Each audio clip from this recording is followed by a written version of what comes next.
I'm extremely excited to talk about private equity and LBO modeling. And so I want to start not by talking about sources and uses statements and not by talking about private P&Ls down to levered free cash flow and things like that, although we will go into extreme depth on all of those topics. I want to start out by telling you a story. So I assume that based on the fact that you're here today, that some of you are interested in private equity. Some of you are interested in on-cycle recruiting. And I want to tell you about my modeling nightmare that I went through as I was doing the on-cycle PE process here.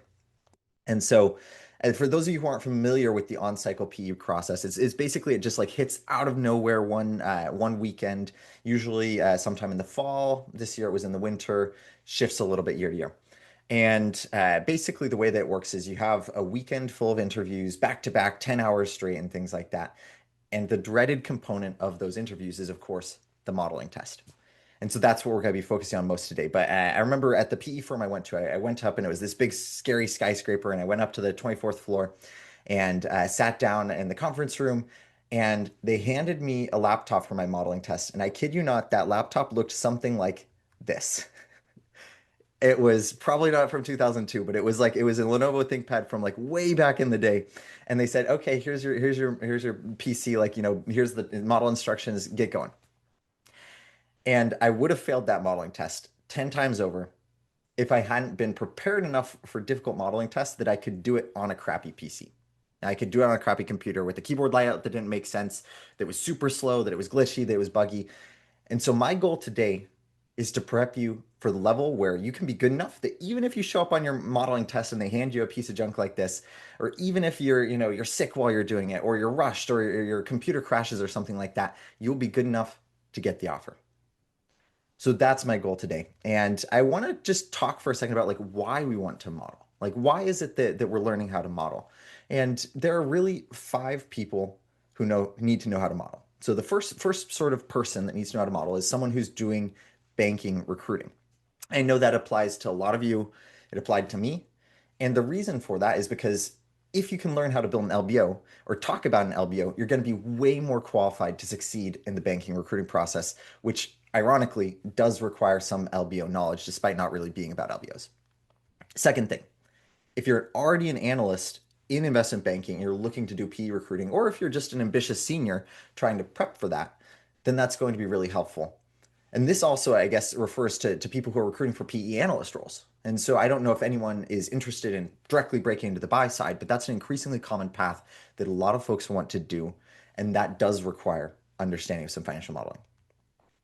IB analysts. So once you hit the desk, you also need to know investment banking and you also need to know LBO modeling.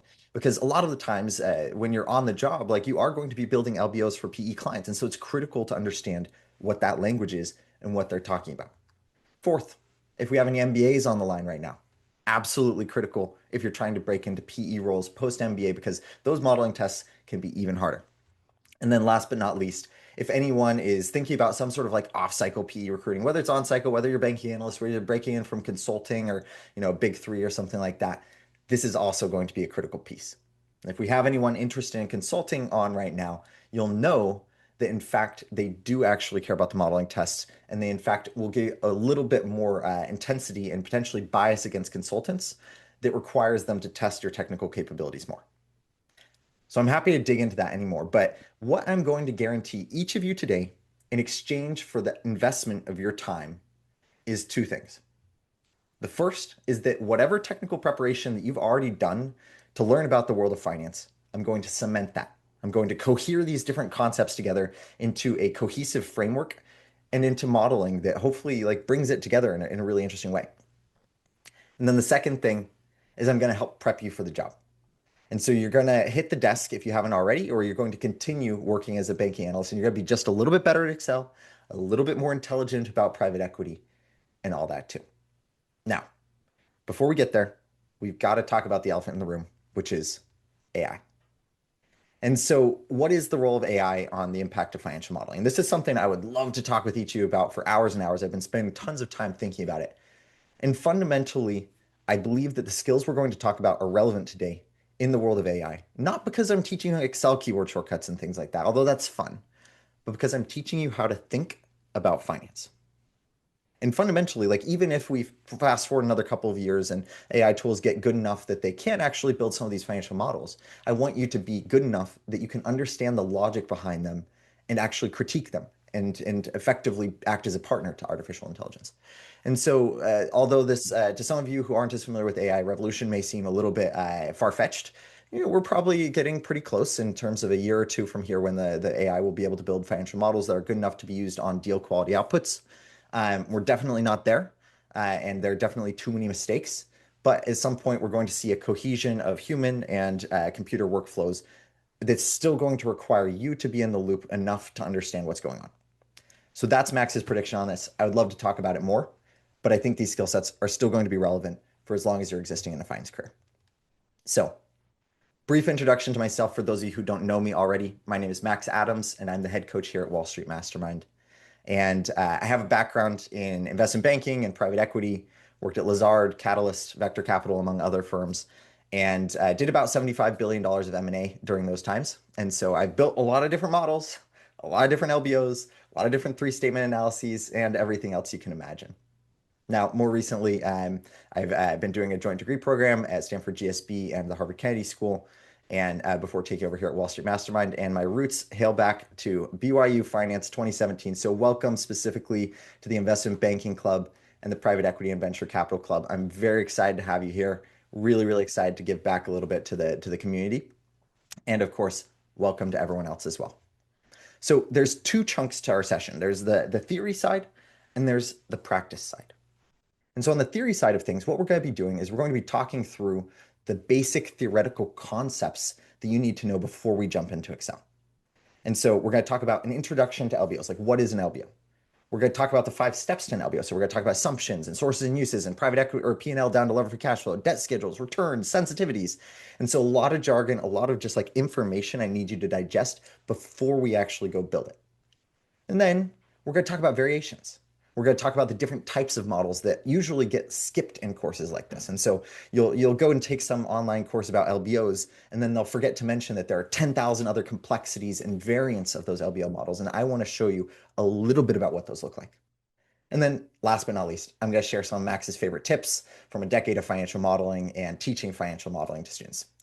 So that's part of the theoretical agenda. Now, and while I'm waiting to see what those concepts are, I'm going to talk about the next piece too. So this is the first part. This is 1 hour-ish on theory, and then we're going to spend about 2 or 3 hours on the practice. And so this is going to be a heavy boot camp. Like you got to have some stamina here. I hope that you had, your wake up call, your caffeine, whatever it is to get you pumped and ready to be here. Because after the theory, we're going to jump into some of the actual practice behind it. And so we're going to do 3 models today. We're going to do 2 paper LBOs, get you a couple reps on those practice. The first one will take a little longer and then we'll get a little faster. And then we're going to do a full modeling test of the site type that you would see in an analyst or associate recruiting process. So again, I'm extremely excited to talk about this, but we need to make sure that we're all level set on the same playing field about what a leveraged buyout is. And then we're going to get into the steps of the LBO, some of the variations, and some tips before jumping into the Excel. So with that, let's talk about the introduction to LBOs. And so bear with me if you're already a private equity expert, but I want to make sure we're on the same playing field here. So PE basically is investing in private companies. It's about what it sounds like. You're taking public companies private, you're taking private companies private, and your goal is to improve the business and exit at a higher value. So that's what you're doing. Now, private equity as an industry has a few steps to what it does. So first off, you raise capital from rich people and funds and endowments and pension plans and things like that. Those are called LPs, limited partners. Then you go and you acquire companies. So you look for a company and you do diligence and eventually find one that you like. And you acquire it using some mix of equity and debt. Then you improve the operations. So once you have the business, you're going to run it. You're going to try and improve it as much as possible. That's going to be incredible. And you're going to build up the capabilities of the company that you're purchasing. And then last but not least, you'll exit it after 3 to 7 years and hopefully have made an incredible return. So that's basically what private equity is. And the goal is to maximize your rate of return and your MOIC for investors. But when I say private equity, what I actually mean is private equities. Because in reality, this is a spectrum. Like it's not just like, hey, there's PE. It's like, okay, there's a bunch of different types of investing. And so on one end of the spectrum, we've got venture capital, we've got growth equity, we've got private equity, and then we've got public equities like mutual funds and hedge funds.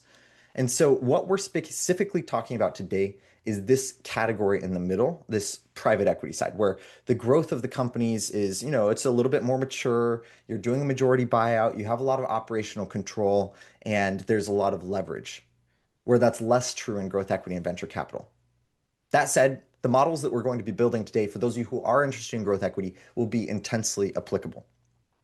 So feel free to screenshot this table. I love this table. I think it makes a ton of sense and it like sort of clarifies the complexity of the environment. But today we're going to be looking at companies that are a little slower growth, a little bit more profitable, high ownership stakes, high leverage deals. That's the focus. So before we get in there, you knew I had to share the house analogy for private equity. So the house analogy for private equity, many of you have probably already seen this, but it's the easiest and most conceptual way to understand this. And I believe someone earlier was asking about technical questions that will come up in interviews. This is a common one. Walk me through an LBO and how is it like buying a house? So let's imagine for a second that you're buying a nice house, maybe one like this one on the left, a beautiful home in suburban, who knows where. And the first thing you're going to need to do is you're going to need to choose a neighborhood. So you'll say, okay, I'm going to be interested in buying a house in Daybreak or something like that. Pick your neighborhood. Then you got to find a house. And so after you found a house, you have to figure out what to bid for the house. And so you look at the prices of nearby houses and things like that, what the one down the street sold for, and then you buy it with some mix of your own equity, some cash down, and some leverage from the mortgage. And so then hopefully you'll fix it up a little bit and maybe rent it out if you want to pay down the mortgage. And so you'll have an investment property, or maybe you'll live there yourself and pay down the mortgage yourself. But one way or another, 20 years later, you'll sell it and hopefully get rich in the process. So that is the house side of the process. Now, that's obviously only one half of the equation here. So the other half is what is actually going on with the business side. And so on the business side of things, basically you're doing the same thing. You're choosing an industry and you're finding a company there. You're figuring out what to bid for the company using comps, precedents, valuation, and then you're buying it with some mix of debt and equity. Usually the debt and equity is a little bit of a different mix, and we'll talk about the specific percentages that are common in LBO deals. But the basic point here is that you're not just buying it with 100% equity. Then you fix it up and you run it to pay down the debt before hopefully selling it and not getting yourself rich, but your boss. Let's be real. And so a lot of folks come to me and they say, well, why would I want to work in private equity in the first place? Like, that sounds interesting, but like, what's the benefit? And so I'm just going to give you the 2-minute pitch on the why and the how of breaking into these private equity careers before we get back to equipping you with the skill set that you need to succeed in this industry, which is building LBOs. So why PE? And for those of you who are interested in behavioral question answers where they ask you like why you're interested in private equity, feel free to steal some of these. So first off, the learning. There's a ton of ability to really deep dive into industries. And so one of my favorite parts about working in private equity is just how much stuff I got to learn. Like, I got to learn about how, I don't know, a car automotive software business runs. I got to work on a deal where we basically worked with a rocket manufacturer, so like a literal space, like, launching satellites company, and that was so fun.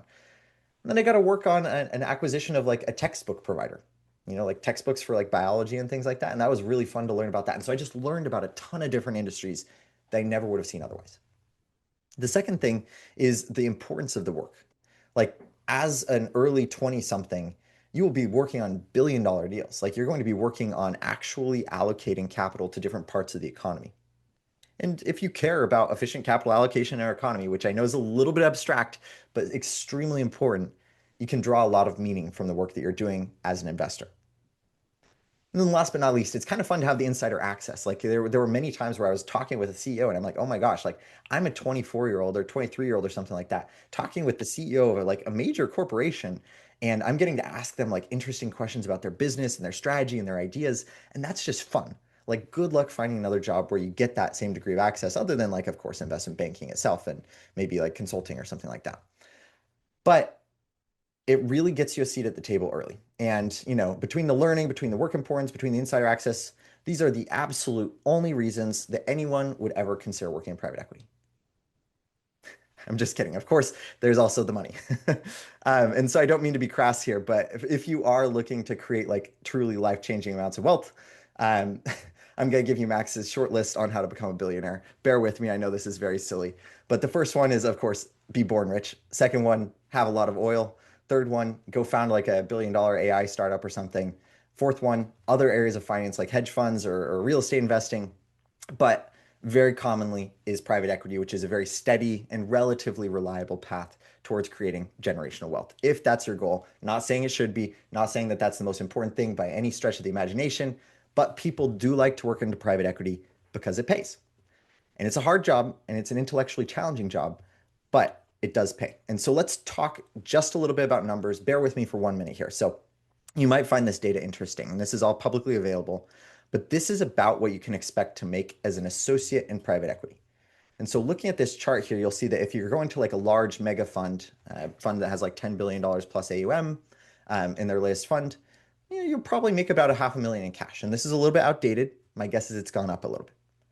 On the lower side of things, you might end up with somewhere in the range of 230K or something like that. And so by no stretch of the imagination is this a poorly paid job, even if you end up on the smaller types of funds. But that just scales over time to the point where a decade in, you're making millions and potentially tens of millions in carry on top of that. So again, not saying that money is everything, but for those of you who are interested in having a financially lucrative career, private equity is a good bet. Now, we don't have time to go into this into detail, so feel free to take a screenshot of this slide. But fundamentally, there are two main paths into private equity. The first one is as an analyst, which is straight out of undergrad. And so there are increasingly a lot of folks that do analyst programs at these PE firms and then rise up through the ranks. And then second, more commonly, is going through investment banking or consulting and then breaking in afterwards. So happy to talk about that. And of course, always happy to coach you individually on what your specific path looks like. Those are the main pieces. Okay, so you just bared with me for a second when we were talking about LBOs and private equity. Let's talk about how to actually build an LBO. So there are 5 steps here. The first is recording your assumptions. The second is building your sources and uses. The third is building a private or P&L, like a profit and loss statement, down to levered for cash flow. The fourth is the debt schedule. And the fifth is the returns and sensitivities. And I really want you all to pay attention in this section, because if you don't understand the theory, we're not going to be able to dig into the concepts well enough when we get into the Excel. And we will be getting into the Excel as soon as possible here. So let's pay attention. Just stick with me for another few minutes. We'll get through each of these things. So first off is the assumptions. So what do I say when I say assumptions, or what do I mean by this? Well, this is what this is going to look like. This is what you're going to build in an hour here. So make sure that you understand kind of what this looks like. And let's talk through what's going on here. Well, first off, we've got to understand what's actually driving the LBO, because we won't know what assumptions to put in there if we don't know what's going to be driving the LBO. So 5 drivers of the LBO: cash flows, growing revenue, growing profit, multiple expansion, and leverage. Now, these 3 on the right are pretty related. Like if you're growing your revenue, your cash flow is probably going to grow. If you're growing your profitability, your cash flow is probably going to grow. And then we've got these other components of leverage. So like how much equity versus debt do we use? And how much does our multiple expand or contract during this period? So that's kind of the goal here, is to understand what assumptions are impacting each of these drivers of returns. And so when we're looking at a sources and uses table, or an assumptions table, we've got a bunch of different things going on. So we've got like our entry multiple assumption. That's super important. If you pay a bad price, it's going to be hard to get a good MOIC on your deal, even if it's a good company. If you have a bad mix of debt and equity, so like you're under levered or something like that, you're going to have a hard time making an equity return unless your business is just absolutely skyrocketing on an equity basis. You got to have different tranches of debt. You might have something that's really expensive. You might have something that's really cheap. We'll talk about the different types of debt in just a minute. And then, of course, fees. How much are you paying to the bankers, to the lawyers, to the illegal folks, the accountants? That can be millions of dollars. And then fundamentally, you've also got to pay your management. So we'll talk about like management incentive plan assumptions. You've got to even figure out what your EBITDA is. Now, I'll just tell you, when I was in private equity, I was a little bit shocked by this, because the first time I did a deal, I was like, well, like our EBITDA is our EBITDA, right? And the principal looks at me, he's like, oh, Max, like you naive child. No, no, no. We have to negotiate EBITDA even as an assumption, because some people will add back some pieces, other people won't. And so if you don't know how to figure out what the EBITDA is, how are you supposed to figure out what the transaction value is? On the operational side of things, you've got to figure out like assumptions on the growth rate, the margins, the CapEx, the change in net working capital, deferred revenue, everything in the P&L, we've got to create assumptions for. And again, don't get overwhelmed here. We will build through all of this in Excel together, but I need you to understand conceptually what we're going to be doing. We're going to be creating assumptions for each of these line items in the P&L so we can calculate levered free cash flow. Then we've got our exit assumptions. And so at the end of the LBO, after 3 to 7 years, sometimes more, sometimes less, you've got to figure out, okay, what are we going to sell this for? How much is the EBITDA at the end? And what sort of cash or debt is remaining on the balance sheet at the time that we exit? That's going to really determine the cost and the benefit of this LBO. So that's kind of the key piece here. And the last component that I want to remind you about the assumptions is, of course, if you put garbage into your model, you're going to get garbage out. And so make sure that as you're thinking through these assumptions, you're really being thoughtful. Because the mechanics, again, this is something that's going to be increasingly commoditized in a world of AI. And so what you're going to be in charge of as a private equity analyst or associate or anyone building an LBO is for making really intelligent, thoughtful assumptions. And we'll talk a little bit more about how to do that as we build out our models today. So pop quiz. So the question here is, what is the most common exit multiple assumption? Make a guess here. We didn't talk about this specifically, but do you think that in general we expect multiples to increase, to decrease, or to stay flat? And if that feels pretty easy to you, look at this more advanced question. What are the factors that drive multiple expansion or contraction, if it's going up or going down?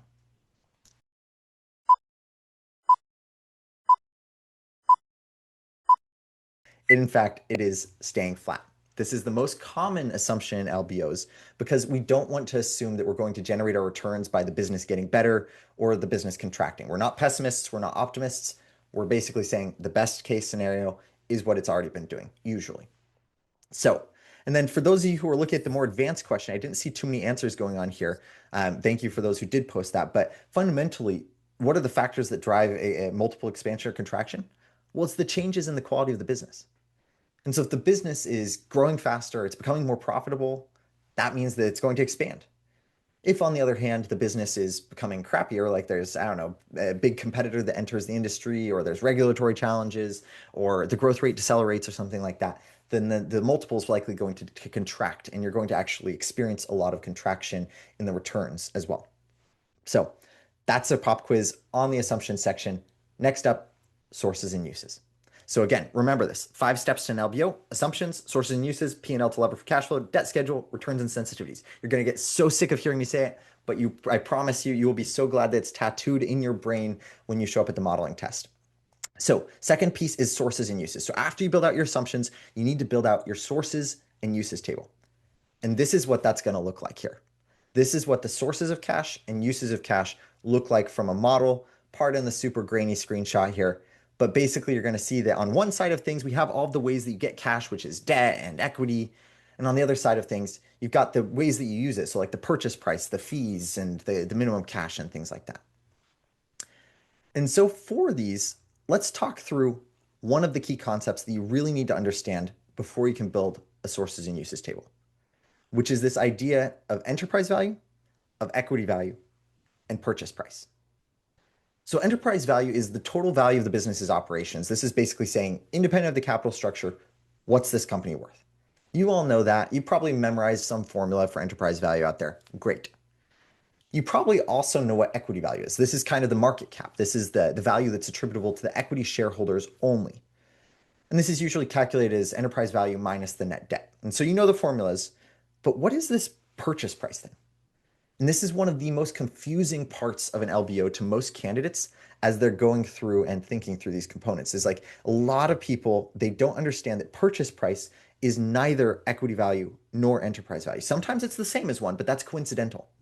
The actual definition of purchase price in your uses of cash is basically the total amount to acquire a company. In LBO, that's going to be the enterprise value plus the transaction fees and any refinancing assumptions. And so that's what we're talking about when we say purchase price here. And then otherwise, the formulas are the exact same. When you're looking at enterprise value, it's going to be, your minority interest and your cash and your debt and your market cap and things like that. All of these other pieces are the same, but the purchase price is going to be a fundamentally different concept when we're looking at the sources and uses table. Now, I'm going to warn you, this next bit here has a lot of text. So I'm going to briefly talk through the common components of the sources and the uses. And please don't zone out here. I know that this is a lot of text, but I'm just going to talk through it briefly. And for those of you who are actually building models on the side, I want you to pay attention to the percentages that usually go to each. So on one side of things, on the sources, you got your equity. This is the plug in the model. And so if the debt stays the same and the price increases, the equity is going to be the plug in the difference, where you're basically going to be paying anywhere from a third to half of the actual equity contribution. Then you'll have a couple different types of debt. You'll have like a term loan or subordinated debt or revolver, any sort of different types of debt. You might have a seller rollover, which is basically where the equity, or like the equity part of it, comes from the person who owned the company before you. And then you've got preferred equity components as well. Now, on the other side of things, we've also got like the purchase of equity and the concept of refinancing debt, and we've got transaction fees because you've got to pay your lawyers, you've got to pay your accountants, you've got to pay everyone. And then additionally, there's also things like the management equity that you've got to contribute. And you've also got cash that you've got to fund to your balance sheet because you don't want to just buy this business and not have any cash going to the balance sheet. And so there's a lot of different components going on all of these sides, on the sources and the uses. And these are just scratching the surface. Like I'm showing you some of the most common ones here, and I hope you're reading through it and enjoying it. But there is many different types of sources and uses as there are LBOs. And so be prepared when you hit the desk to see different sources and uses than the ones I'm sharing here. Now, pop quiz on this one. So let's say that you increase the transaction fees in an LBO by $20 million and the leverage stays flat. What's going to happen to the rest of the business? Is the equity going to increase in terms of your equity contribution as a sponsor? Is the debt going to increase to account for the increased fees, or is the equity going to decrease? Take a look at this, think through this, one, two, or three. And for those of you who are a little bit more advanced, think about it from a risk perspective. Like, why might a sponsor choose lower leverage?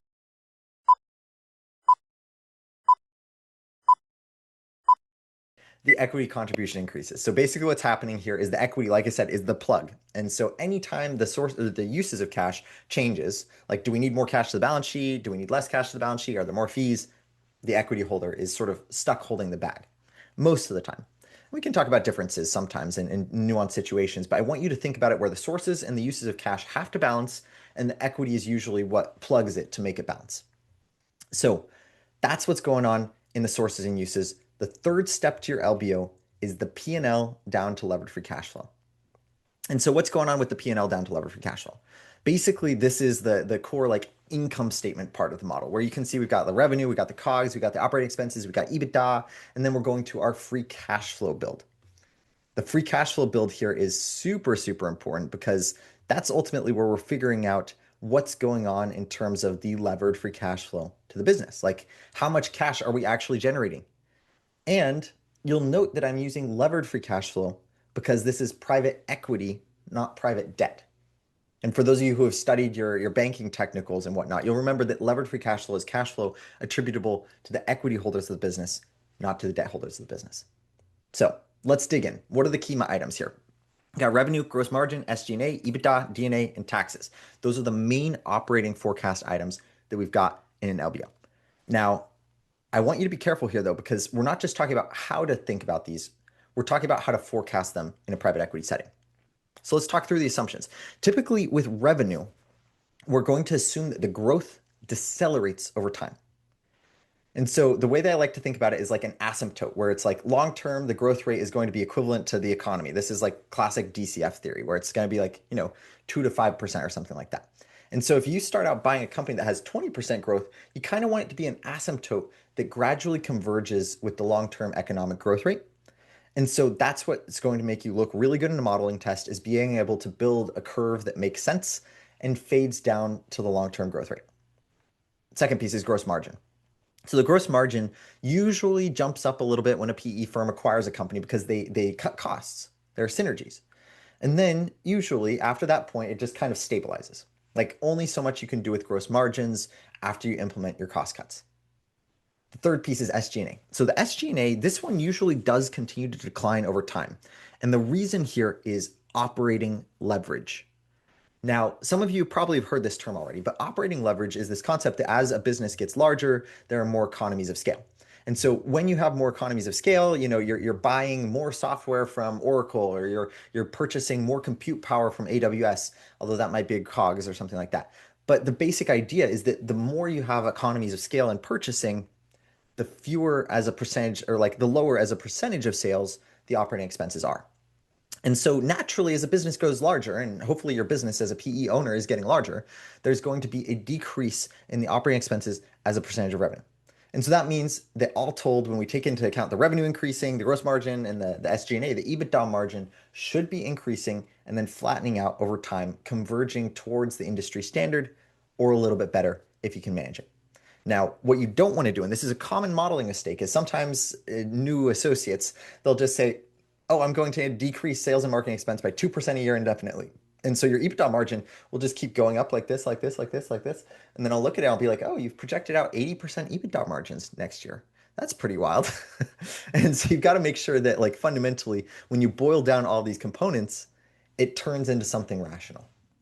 Now, DNA, percentage of revenue, we don't need to talk too much about that. Taxes, usually just going to use whatever the normal effective tax rate is, not the same thing as a statutory tax rate, and requires you to look at historical data. Okay, so that's what you're forecasting in the P&L. And I want you to be careful of the single most common mistake that I saw as a private equity interviewer when I was interviewing candidates and giving them paper LBOs and giving them LBOs. So many incredible candidates got kicked out from the process because they made this mistake. So pay attention here. And that mistake is including year zero cash flows. So let me say that again. The single most common mistake in private equity LBOs and paper LBOs is including cash flows from before you acquired the company. So let's look at the headers here. Like, if we're buying a business at the end of 2025, which is going to be like our case study today, then year zero is 2025. We didn't own the business in 2025. We only owned the business in 2026 onward. And so for those of you who are building an LBO, if you're including cash flows from 2025, you're kind of giving yourself false attribution for a business that you didn't own. And so never include your year zero cash flows. We're going to talk about that a little bit more later. So here's our pop quiz for this section on the P&L down to levered free cash flow. And the question is, should you include your year zero cash flows? Just kidding. Hopefully I did not do such a terrible job instructing that you already forgot. So the actual question here is, if your DNA is 20 million and your CapEx is 40 million, what does that imply? Now, we didn't talk about this one explicitly, but I want you to think through the mechanics here. Does this mean if you're investing in capital expenditures relative to DNA that your business is shrinking, that it's reinvesting, that free cash flow is overstated? Like, what is the implication here? And more advanced, why can a company show strong EBITDA growth but declining free cash flow?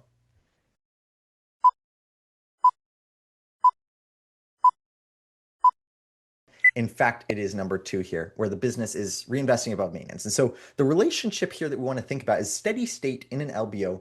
You want your DNA and your CapEx to be about equal. But in the early growth stages of a business, if they're investing a ton in capital expenditures, it kind of makes sense that that would be higher than the depreciation and amortization. And then to the more advanced question, like, why can a company show strong EBITDA growth but declining free cash flows?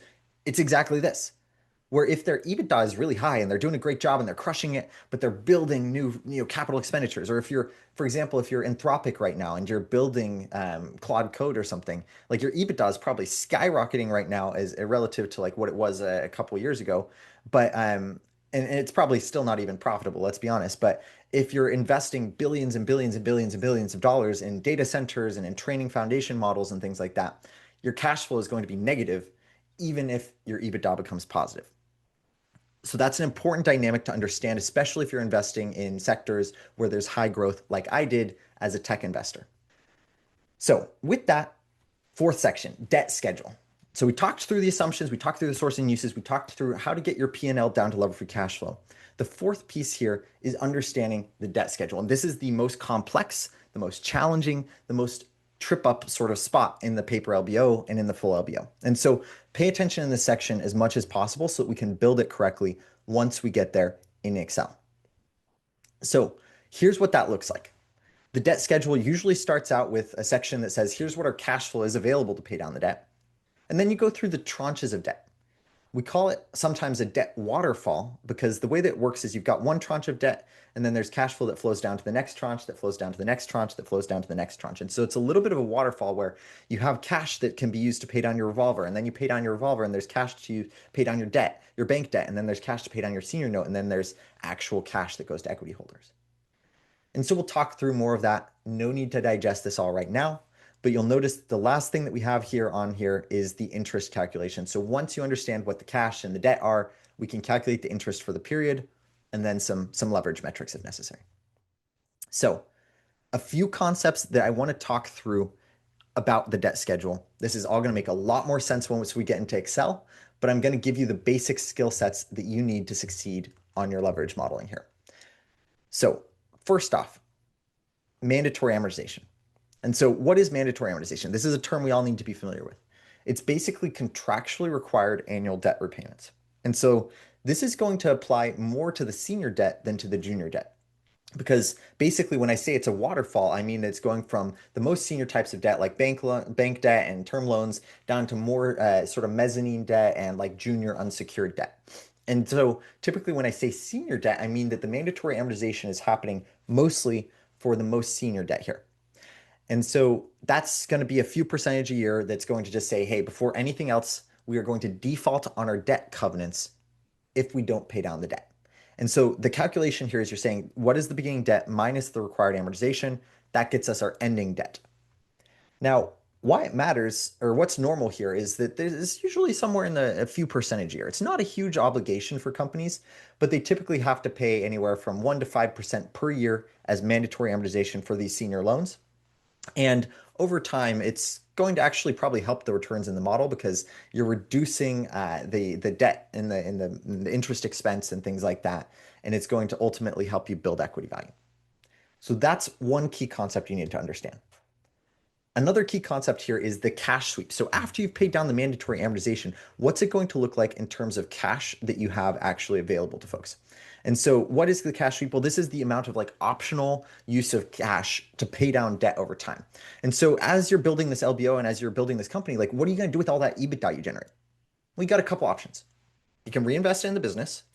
You can pay it out as a dividend to the equity holders, or you can pay down the debt and reduce the interest expense. Now, the cash sweep formula here is going to be a little bit complicated. I'm not going to get into it right now. It's basically like the levered free cash flow, and then there's some nuances to it. But we'll talk about it once we're building the model. Now, what's normal here is we assume that you're usually going to use almost all of your cash to sweep down the debt. And so this is usually about 100% is the most common default assumption here, where you're saying any cash flows that I generate, I'm going to use to pay down debt flows. And this is usually going to raise your IRR, increase your equity value, and accelerate over time. One of the most complex calculations that you do here is the interest expense. Now, the interest expense is usually calculated based off of the average debt balance for the period. Now, let's talk about what's actually true here. So when you are a PE firm taking out debt on a company, you're going to make quarterly interest payments usually. And so the way that this would work in a quarterly model is you say, okay, what's the ending balance at the end of the quarter? Apply the interest rate, there's your debt. Now, sometimes though, we don't build quarterly models, we build annual models. And today we're going to be building an annual model. And so what we have to do to approximate what the quarterly end balance is, we say, okay, well, it's probably going to be on average the same as it was in the middle of the year. So between the beginning and the ending, that's the average. Now, this is an assumption, this is an approximation. Your LBO is not going to be perfect, but we want it to be close. And that's a close assumption. And the important thing about this, or like that you need to know, is that this is where the circularity of the model comes in. Now, if you don't know what I mean by circularity, no worries. We'll talk about it a little bit more later. But basically, this is going to make our model significantly more complex because the interest expense changes the EBITDA or changes the net income, changes the levered free cash flow, changes the debt paydown, changes the interest expense. So you'll see that circularity in more detail once we get into the Excel. But just note that this is a very complex, very finicky piece of the model. What's normal? It's complicated. Now, I'm flashing up a screen here that most of you are just going to be like, what the heck is this? For the rest of you who are interested in this, screenshot it. This is a great reference. This is a great slide to screenshot and save down for reference later. Because what's going on here is I'm breaking down all of the different types of debt that you could have in an LBO. And as you can see, I've got like a dozen different types of debt. We got revolvers, we got term loans, we got first lien notes and second lien notes, we got unitranche, mezzanine, PIK notes, seller notes, holdco notes, preferred equity. And so a lot of different types of instruments here that can be used to finance a deal. And I want you to at least have an idea of what's normal here. So please screenshot this. Please save this down as a Wall Street Mastermind resource if you haven't done so already. Keep this as a tear sheet in your back pocket when we're building a model to understand what's reasonable in terms of assumptions on each of these pieces for debt. Okay, so that's debt. Pop quiz on the debt. If a deal uses more second lien debt instead of a term loan B, what's going to happen? Is your interest expense going to decrease? Is your mandatory amortization going to increase? Is your interest expense going to increase? And then for those of you who are a little bit more advanced, why do we have so many different types of debt? Like we just went through a dozen different types. Like why? For what reason did we decide to make the world that complicated?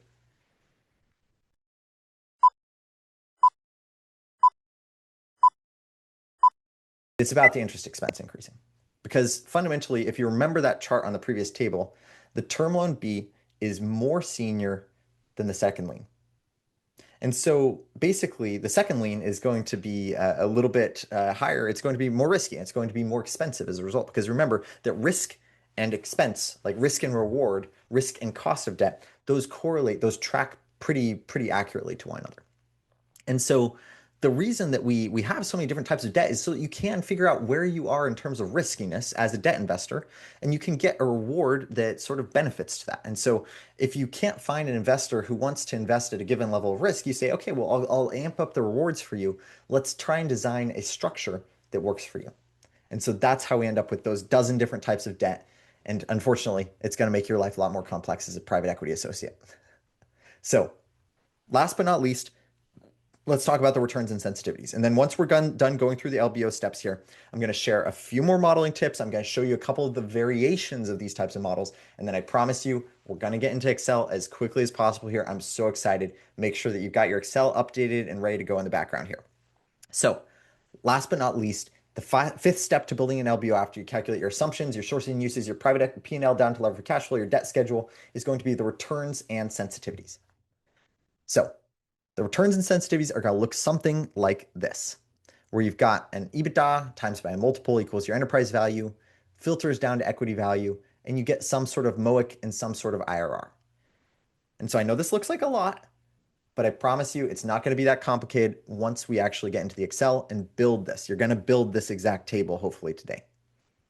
And then you'll notice that we're also calculating sensitivities down at the bottom here. And so we'll talk a little bit more about this, but this is basically saying, okay, but like, what if our assumptions change? What if our entry multiple and our exit multiple are a little bit different than what we thought they were going to be? Well, how's that going to impact the returns? So let's dig in.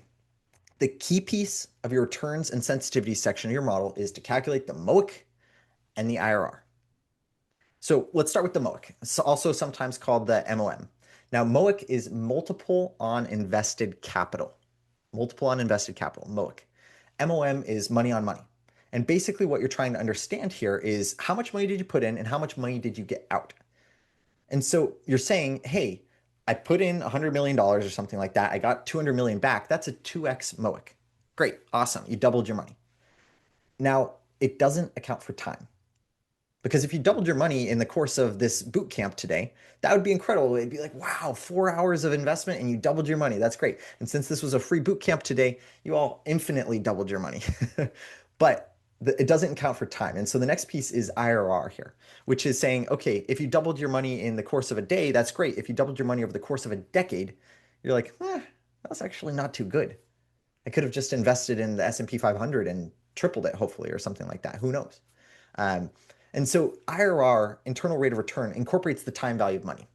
Now, most of you have probably taken a finance or accounting class, so I won't get too much into the time value of money, but basically this is a metric that helps private equity firms realize how long their hold period was relative to their MOIC. And this is a very standard private equity performance metric, and the formula is the MOIC raised to the 1 divided by number of years.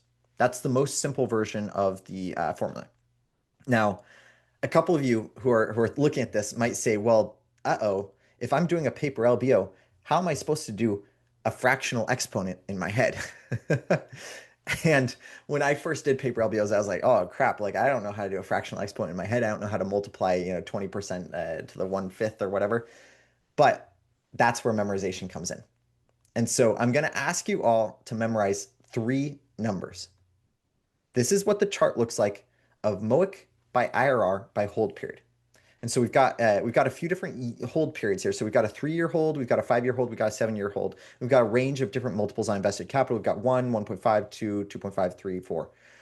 And the three numbers that I need you to memorize today are 15%, 20%, and 25%. These are by far the most common numbers that come up in private equity interviews when they're asking you to do a paper LBO on the spot. And so I want you to just know that if you're doing a 5-year deal, if it's a 2x, that means it's 15%. If it's 3x, it's a 25%. And if it's a 2.5x, which is kind of like a very, very standard classic paper LBO response, it's going to be a 20% error. Now, the reason I'm showing you different time frames and different multiples here is because you can interpolate between them. And so, for example, let's say that today one of our paper LBOs is a 2.4x or something like that. Well, then you're going to realize that it's probably not 15%, it's probably not 20%, maybe it's 19.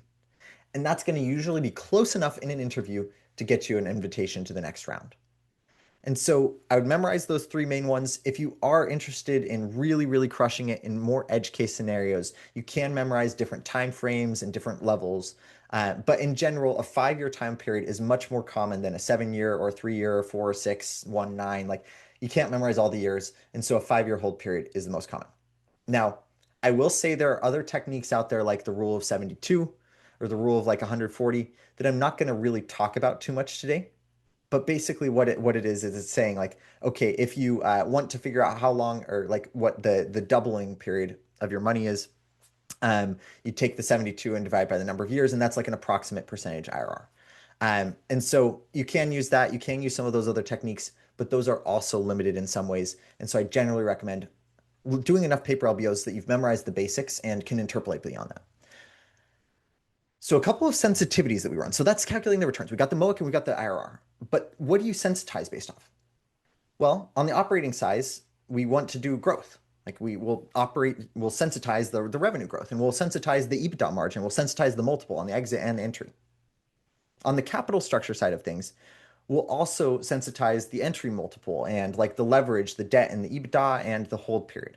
And so sometimes you'll see sensitivities that say, okay, what would happen to the MOIC if our revenue growth was like from 10% to 20%, and if we exited at a 5x multiple or a 10x multiple? And so you'll see a table that sort of does those two metrics side by side and figures out what is the MOIC. Or, for example, your managing director might say, hey, what's the sensitivity table going to look like if we have more or fewer synergies and our EBITDA margin goes from 25% to 40% and we decide to instead take out 30% debt versus 60% debt. And so you can have incredibly rich analyses of what's going to happen based off of the sensitivities. And so sensitivity tables are complex to build in Excel, but we'll teach you the skills on how to do that. And more importantly, we'll teach you how to think about them and how to think about what sort of things are going to be most important. So that's the sensitivity tables. Pop quiz on this section, returns and sensitivities. This is going to be our first like quantitative question here. So it's free response. And I want you to think about it. If EBITDA doubles on an all equity deal with a 5x multiple, what's the MOIC going to be, assuming that there's no cash flows or debt paydown?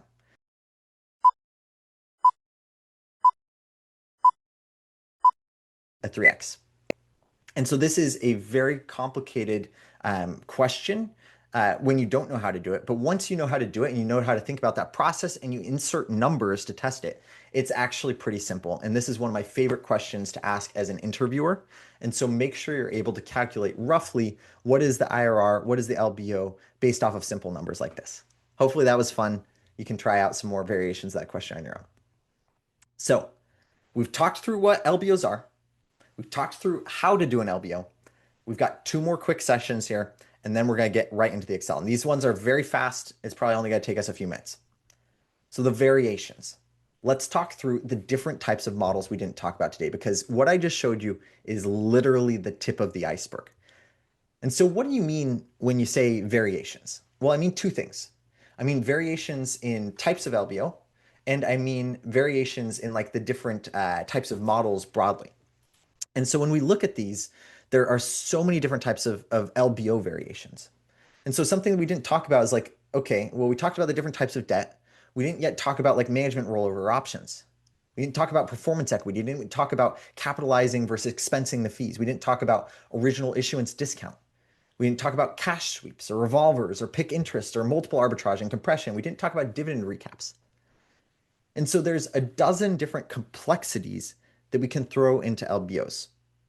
And I don't want to get there right now because right now I want to teach the basics. And then at the end, I've got an even bigger list of all the different variations and complexities in the Excel model that I'll be sharing shortly. And so we want to make sure that we're able to get through the basics and then we can talk about some of these beautiful complexities. And this is an area where if you are personally more advanced and more ready to build a complex LBO, start thinking about these concepts, even make some assumptions on them if you want, and try and incorporate them into your LBOs. But it's also in a complexity beyond just the LBOs. And so for those of you who are interested in building models outside of leverage buyout, there's a lot of stuff in other types of LBOs. And so like what I mean here is like other industries. And so we've got SaaS LBOs. And so these are going to have like ARR waterfalls. We've got infrastructure LBOs, which are going to be based off of like long duration assets like a bridge or a toll highway or something like that. And those usually have really high leverage and high cash flows. Real estate LBOs, an entirely different type where they've got asset level cash flow from different skyscrapers or office buildings or housing, things like that. And then we've got variances like project finance, and we've got growth equity where there's a minority investment. And private equity is also very quickly getting subsumed by the growth in private credit. There's a lot of private credit going on, and although there's currently some crises in the market right now, it's likely going to be around for decades to come in some form or another. And that's an entirely different set of model. So there's asset-backed lending, and then there's industry-specific things like consumer, retail, or healthcare. Energy-based models are very different. We can incorporate roll-ups of like different assets and things, and you can look at like infrastructures. And so I'm throwing a ton of different terms at you here, and I don't want you to get overwhelmed. I just want your eyes to be opened to the different types of models. Because I don't want you to walk out of this boot camp today being like, I know everything there is about LBOs because we've done a couple paper LBOs. I've built an LBO modeling test. No, no, no, no, no. We are just touching this tip of the iceberg today. And there's so much more that we can discuss. And I hope to dive into some of these other types of models in future boot camps. So of course, please stay tuned on the Wall Street Mastermind website as we develop this other content. So I just want to talk through, these are a couple of the variations. There's so much complexity out there, and I'm really glad that you're able to take a look at that. Now, I want to leave you with some of the tips. So the tips that I have after building models for decades is a few things. Like first off, mental math. You really want to make sure that your mental math is good. And so again, in the last decade where I've been building financial models, I've really had to hone my ability to multiply numbers by each other, divide numbers by each other, because even though, of course, Excel does most of the math for you, you've got to have intuition. You've got to know, like, hey, roughly speaking, does this make sense? And there's three ways that you can learn mental math. The first is paper LBOs. We're going to do those today. And I'm going to challenge you not to use Excel, not to use calculators, to use pen and paper so that you have to do the math. Second thing, there's a really cool tool called ZetaMac, which is basically just like a free online tool that says, hey, multiply these two numbers, and you just do it over and over. And honestly, GPT could probably do something like that pretty well for you today as well. Third thing, this is a little bit of a silly one, and this is maybe a little bit of personal information about Max, but every morning I have an alarm clock called Alarmy that requires me to solve math problems before I wake up. And so I know this is a little bit intense, this is a little bit ridiculous, but if you're someone who either has trouble getting up or who wants to like build that into your routine every day, and I'm a big believer in building habits that support your goals, then go try an alarm clock app like that that basically requires you to get some of that mental math practice in every day when you're already at your most groggy and tired. Because if you can multiply 572 times 95 when you're half asleep, you'll be able to do it in the interview. Second tip is the paper LBOs. Now, I cannot stress how important it is to be able to build a paper LBO before you start some complex financial modeling course or building full LBOs. So really, really, really want you to focus on getting the basics down. And so for those of you who haven't built a paper LBO before, we're going to build a bunch of them together today. We're going to build two and then hopefully give you some resources so you can figure out how to do more practice beyond that. But I want you to make sure that you're good at the basics before you get into the full LBO. The third thing, keyboard shortcuts. Now, as part of our paper or like our LBO, I'm going to share the new Wall Street Mastermind Excel keyboard shortcut tear sheet. And I want you to either, print it out or just keep it open on your phone or something like that so that as we're building these models today, you can get faster at the keyboard. And I promise you that will make you slower in the long run or short run, but faster in the long run. And that's going to be a really, really good investment of time because fundamentally, the difference between getting out of your banking job at midnight versus getting out at 1 or 2 a.m. and losing that extra hour of sleep is how fast you are at your computer. Now, for those of you who are using a Mac, I don't want you to fall behind here. And so I'm going to give you a couple other tips here. And I've used a Mac before as well. In fact, to build financial models. And even though I'm on a Windows PC today, I have both and I use both. And so I'd recommend downloading a tool called Accelerator Keys if you haven't already, that gives you access to the Alt keyboard shortcuts on your Mac, or Parallels, or heck, just go buy an old Lenovo ThinkPad, maybe not a 2002 one like I had, but something from 2020 costs about 300 bucks and works just fine. So final hack here is don't rely on your technicals. Now, I know this probably sounds a little bit counterintuitive because we've been talking about technicals and LBOs the entire time, but fundamentally, the reason that I succeeded so much in my investment banking and private equity interviews was because I distracted them from the technicals by being behaviorally competent. And so before I walked into the modeling test, I already had a relationship with the people I was talking to. I did the networking and I was able to tell stories about who I am and my background and engage them in small talk and conversation and ask questions about them so that a lot of the times I didn't even have to get to the degree of doing a paper LBO because they would be like chatting and then 25 minutes in, they'd be like, oh crap, Max, we just spent our paper LBO time chatting. I only have time to ask one or two quick technicals. And then it would be like a really much more casual conversation than otherwise you might get. And so we're going to be digging in on the LBOs and the paper LBOs in a second here. And so we're going to do a paper LBO. We're going to do an easy one to start. We're going to do a slightly more complex one to build skill set. And then we're going to build a full LBO model test today. This is going to be sort of the culmination of everything we've talked about today. And so let's stick together until we finish that LBO in just a couple more hours here. And so on the cover tab, you'll just see some basic instructions about like hard codes, black, green, red. And so this is what we're going to be following today a little bit. We're not going to be focused on the formatting. We're going to be focused on the logic and the thinking. But the hard codes are going to be blue generally. The intra-sheet formulas, like within the sheet, are going to be black. Intersheet is green. And then any hard codes or stuff that you just need to call out in red. So let's dig in to paper LBOA. And for those of you who are in Excel, that's great. For those of you who don't want to do it in Excel and want to do it the way that you're actually going to do it in an interview, a pen and paper is also a really good bet. Now, because in an interview, they're going to say, hey, here's a paper LBO, and they're not going to give you calculation abilities. And so even if you are using Excel, only use it as a scratch pad. Do not use it to calculate numbers if you truly want to replicate the paper LBO experience. And that's what I'm going to try to do today with you. I'm going to use Excel because I can screen share it, but I'm not going to use Excel to use as calculations. So let's talk through what this looks like. And you may notice that I'm not sure if this happened to anyone else, but the formatting got a little bit messed up downloading it for me from Google Drive. So I'm just going to quickly adjust this. It's basically the text went to the bottom versus the middle. And so the keyboard shortcut for that, if you're curious, is Alt-H-A-M. And that will realign it to the middle. But that's not a critical error. So let's talk through this as we go. So the prompt of a paper LBO is going to look something like this. And so I'm going to read it out loud together. Read this with me. So you're saying your Lazard MD calls you over and they say, hey, Max, you went to Wall Street Mastermind, right? So you ought to be able to whip up a quick LBO analysis for me. We're looking at a company that's generated $250 million of revenue last year with a 20% EBITDA margin. D&A is $12 million per year. CapEx is $14 million per year. And net working capital increases by $4 million each year. Tax rate's 25%. Now, we could buy the company for 7x EBITDA using 70% debt and 30% equity, assuming that that's based off of enterprise value. And then the debt is a single term loan with a 9% interest rate. So with no mandatory amortization, no cash sweep, no transaction fees, no revolver, no cash on the balance sheet at close, we're keeping this simple. So during the 5-year period, we're probably assuming that the revenue is going to grow about 6% per year. Margins are going to stay flat at about 20%. And the other components are going to stay flat at the levels above. So at the end of the year 5, we're going to sell not for 6x, but 6.5 times. And so that's going to be awesome. It's going to be a little bit of compression that we're going to have to overcome, going from 7 to 6.5. And then we're going to use any proceeds to pay down the debt, with the remainder going to equity. So this is a simple LBO, but it's not easy. Like there's a lot of tricky numbers in here, and we're going to have to talk through it.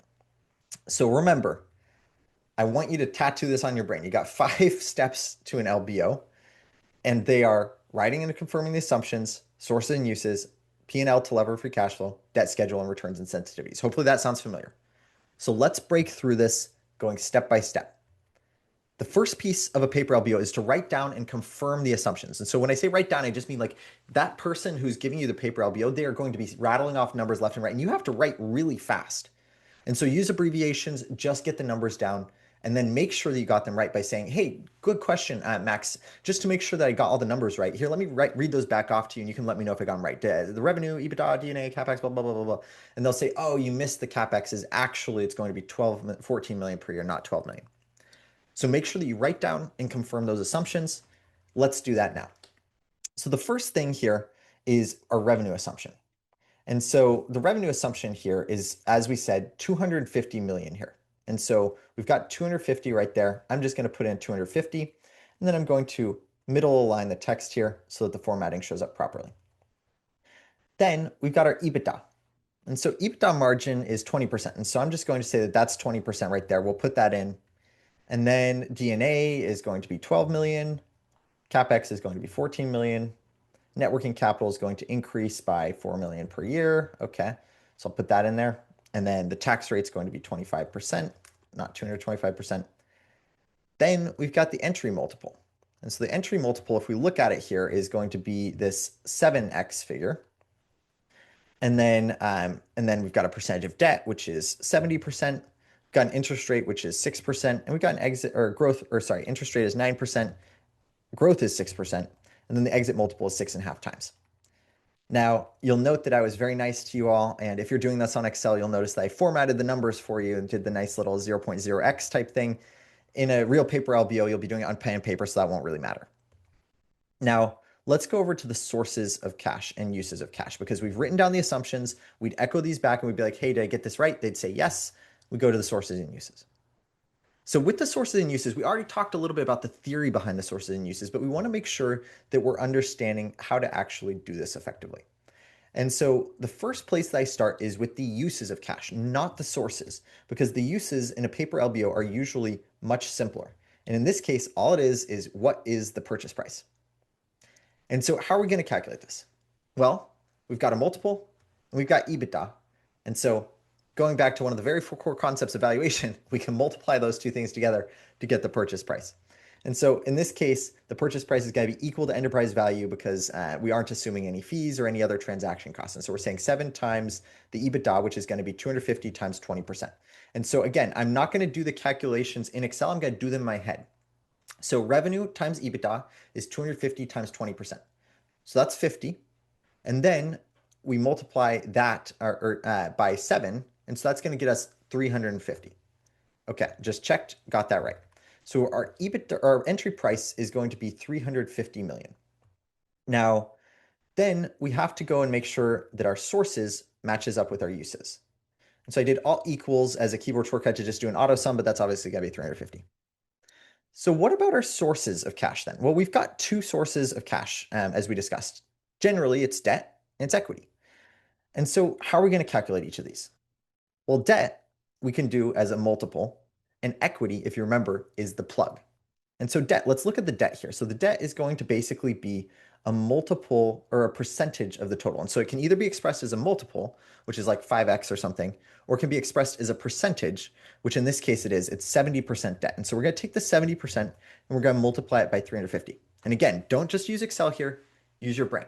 So how is this going to work? Well, first I'm going to take 70% times 300 because that's pretty easy. That's 7 times 3. And so that's 210 million of debt.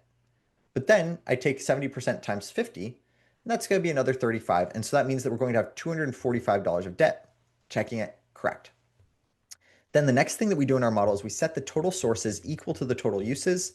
And then our sponsor equity is just going to be the difference between 350 and 245, aka 105.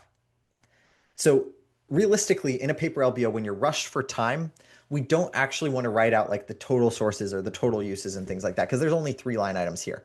And so you're going to abbreviate as much as possible. You're not going to bother writing out like the total uses of cash or the total sources of cash.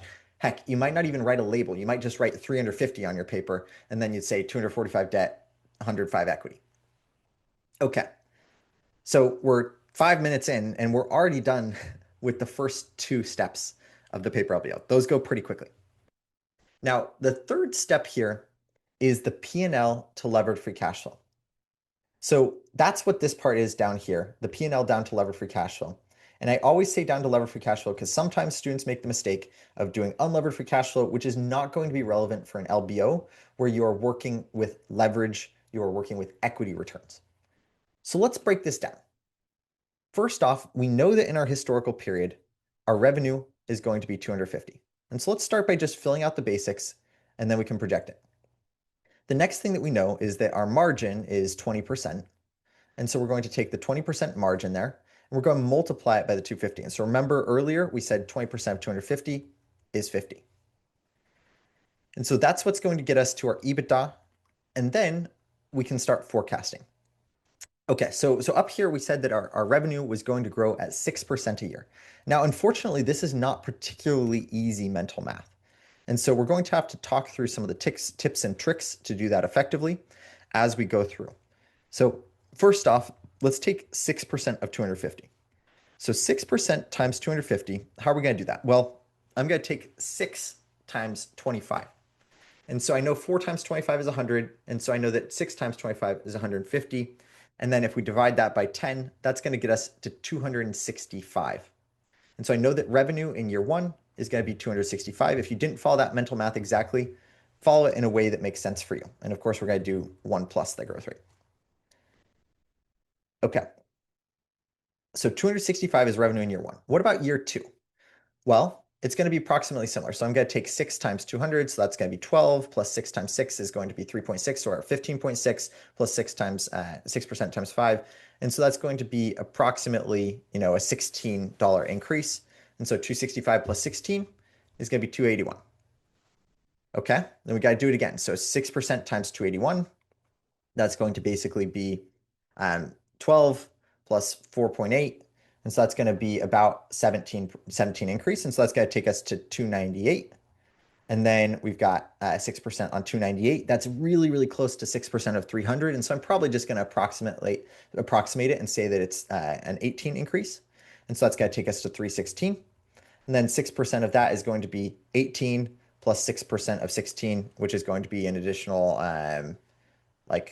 approximately, let me think, like 1 or something like that. And so that's going to be 19 total. And so we're going to take 316 plus 19 is 335.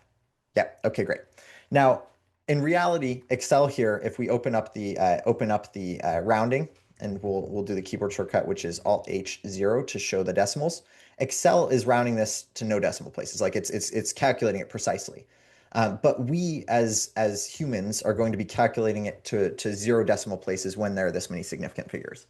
And so when I say significant figures, I mean, like if this is like single digits of revenue, like there's 3 million of revenue, then we probably need to do it to 3.1 or 3.5. That like matters a lot. But when we're talking about 335.3 versus 334.6, it doesn't actually matter that much. And so therefore we can just calculate it to 0 decimal places.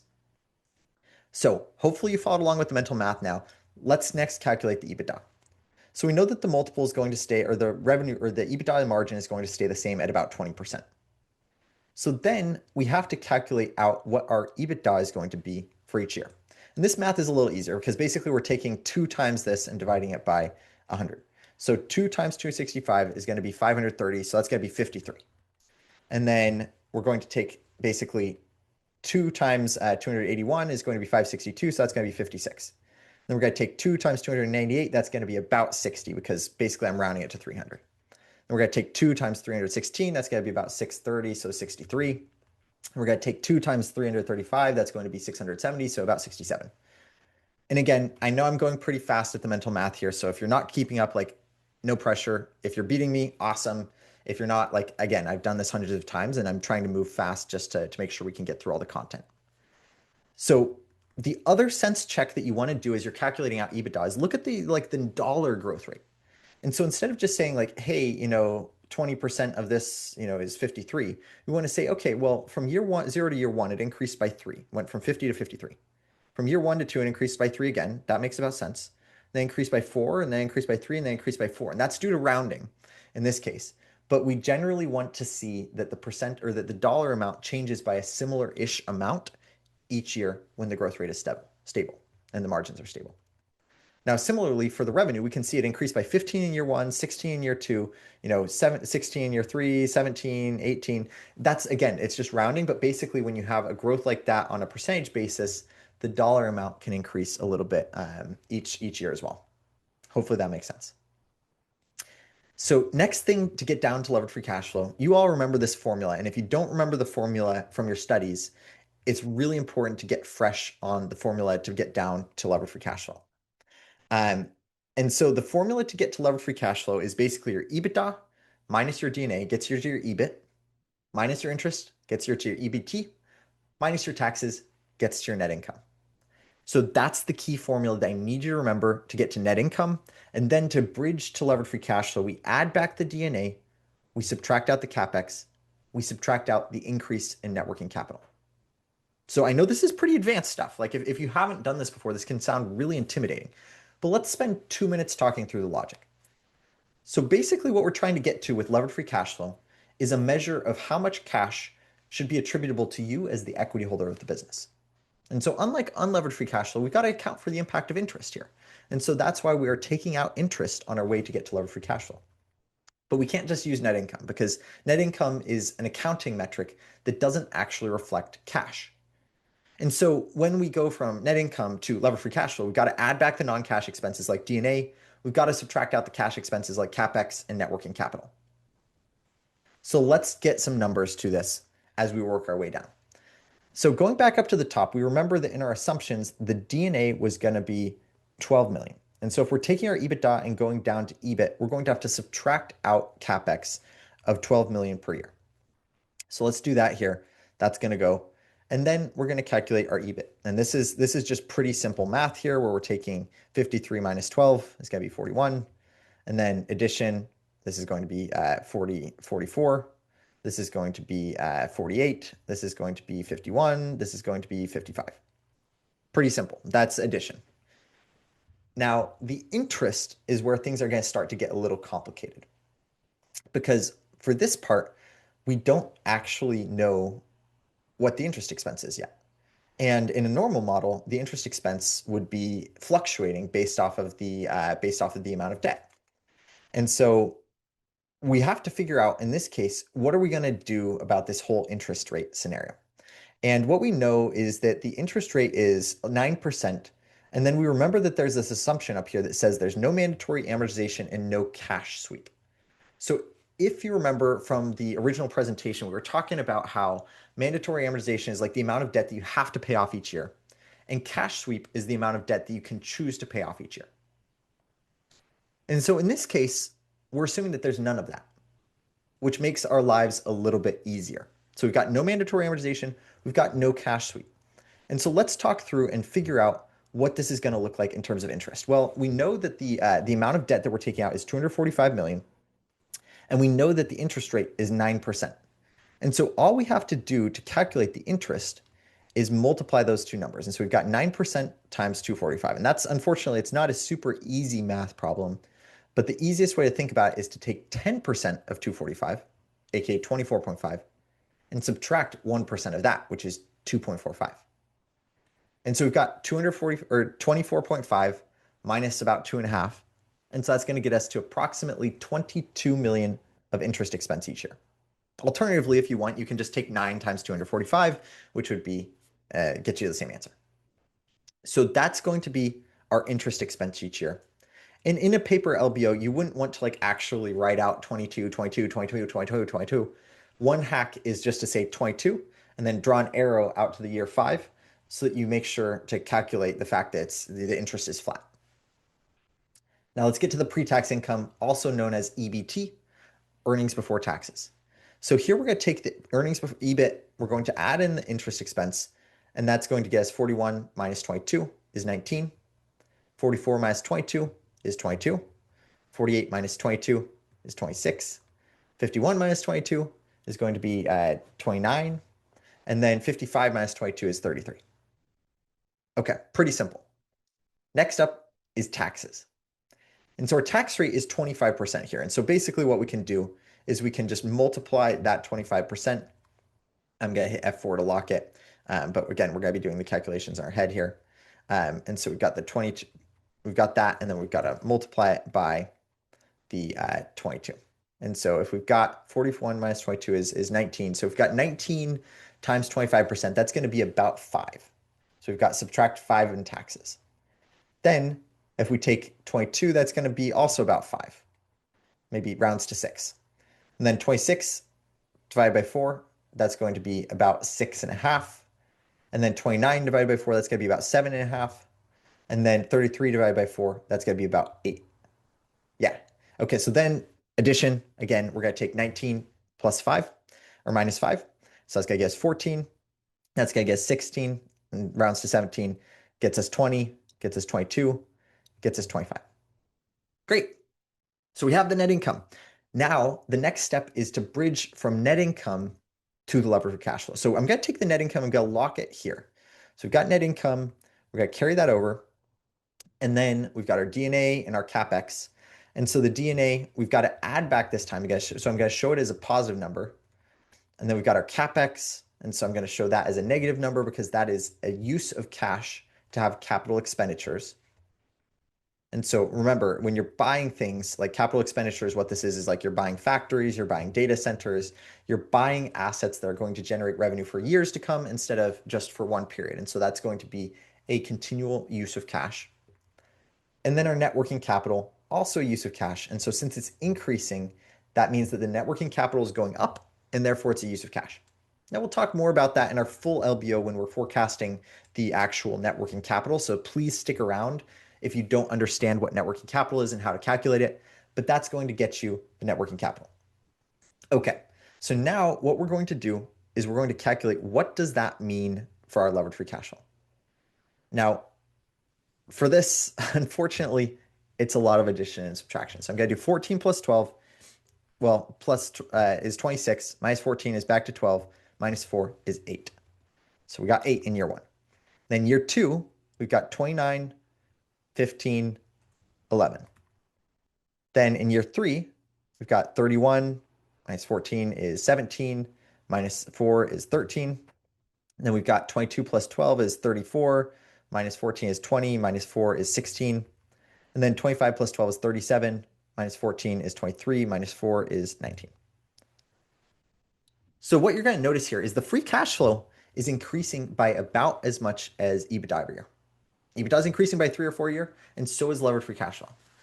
Now, while the rest of you are catching up on the mental math, let's think about why that is. Well, fundamentally, what's going on here is the EBITDA is increasing at a steady rate, and then the D&A and the CapEx and the net working capital are flat. And so that means that any change to the EBITDA is going to directly flow down to levered free cash flow. Bing, bada, boom, pretty simple.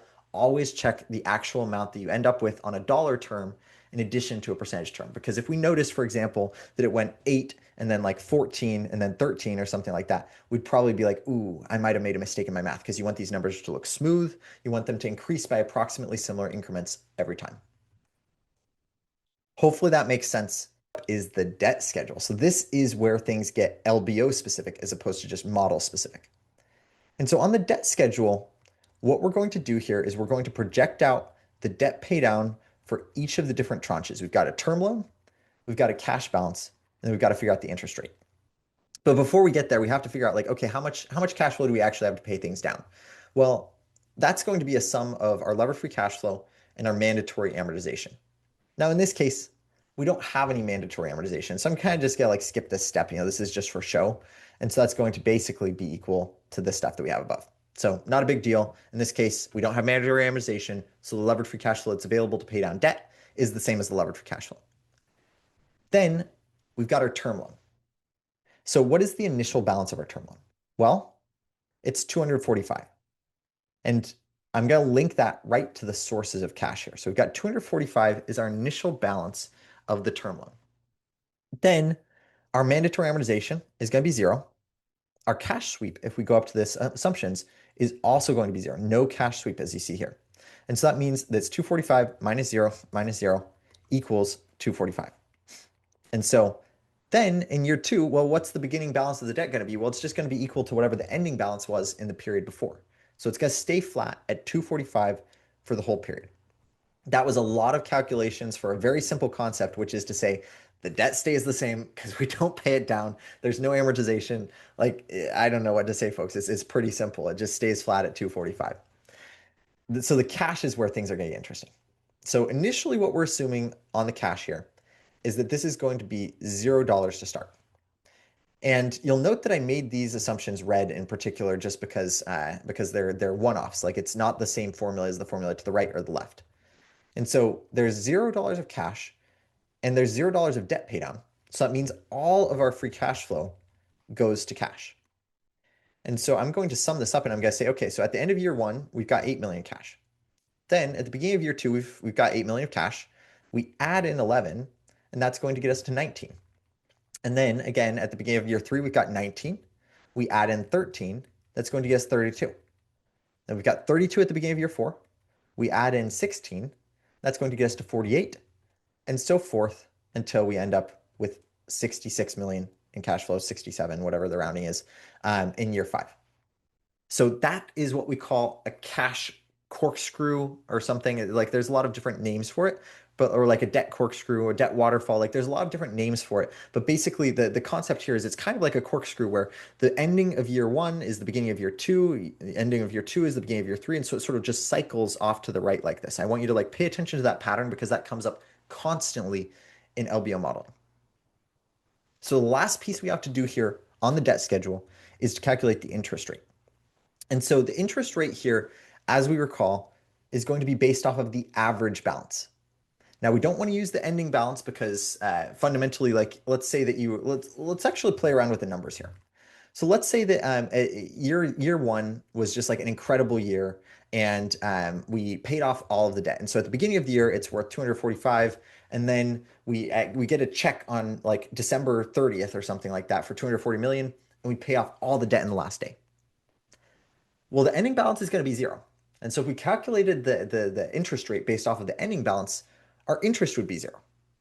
But in this scenario, there was a 12 months basically, or like 11 and a half months or something like that, of actual debt paydown or of actual debt interest bearing liabilities here. And so that's going to be basically 245 times the 9% that's going on for the entire period. And so that's not going to be accurate. Now, conversely, we can't do it the other way around either. Let's play with another scenario here where you have no debt at the beginning of the deal, but then you take out a loan in November or something like that for 245 million. Well, basically, that's going to get you an artificially deflated component where it's basically saying if we didn't have debt for 90% of the year and then we just took out a little bit of debt at the end of the year, then if we calculate it based off of the ending balance or the beginning balance, it's going to give us a wrong impression for what the actual interest paid was. And so in this case, what we're going to have to do is the average balance. In our case, because it's simple, because it's 245 at the beginning and the end, the average doesn't really matter. We can calculate it based off of 245, regardless of whether we're doing the beginning, the ending, or the average. That's why paper LBOs are simplified. That's what makes it nice. But once we get to the cap or like actual full model, it's not going to be quite that simple. So the interest rate here is basically just going to be the average of the beginning and the ending multiplied by the 9%. But again, we already calculated this up top because it was so easy to do. And so this is going to just be the 22% per year. And so frankly, you don't really even need to calculate it down here. This is just good modeling practice. And so I'm just going to link this up, in fact, to the 22 right here. So that's the interest expense on the term loan. Now let's go back and check in on our checklist. So we did the right and confirm assumptions. And then we did our sources and uses.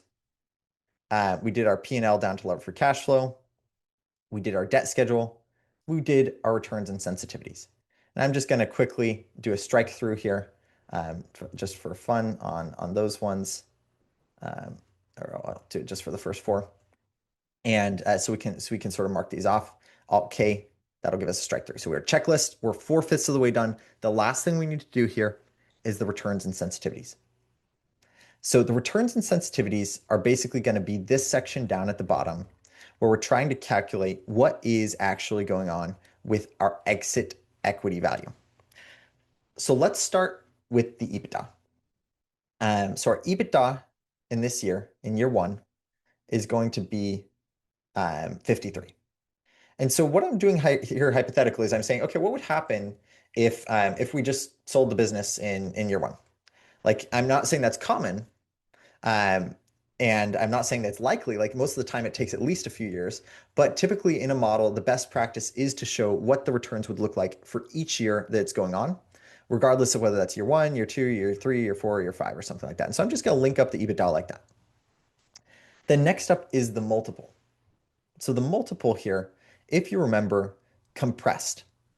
So remember the pop quiz, the average assumption is that it stays flat from beginning to end. In this case, we're saying that it actually compresses slightly. So it goes from 7x to 6.5x. And so what we're going to do here is we're going to take 6.5 times the EBITDA. And so 53 times 6.5, it's not the easiest math in the world, but I'm going to start by taking 53 times 6, which is going to be 318. And then another additional half is going to be about 26. So that's going to be 343 or something like that. Yeah, so 345, approximately correct. And then next time is going to be 56 times 6.5. So 50 times 6 is going to be 300. So 303 or 304 plus an additional 28.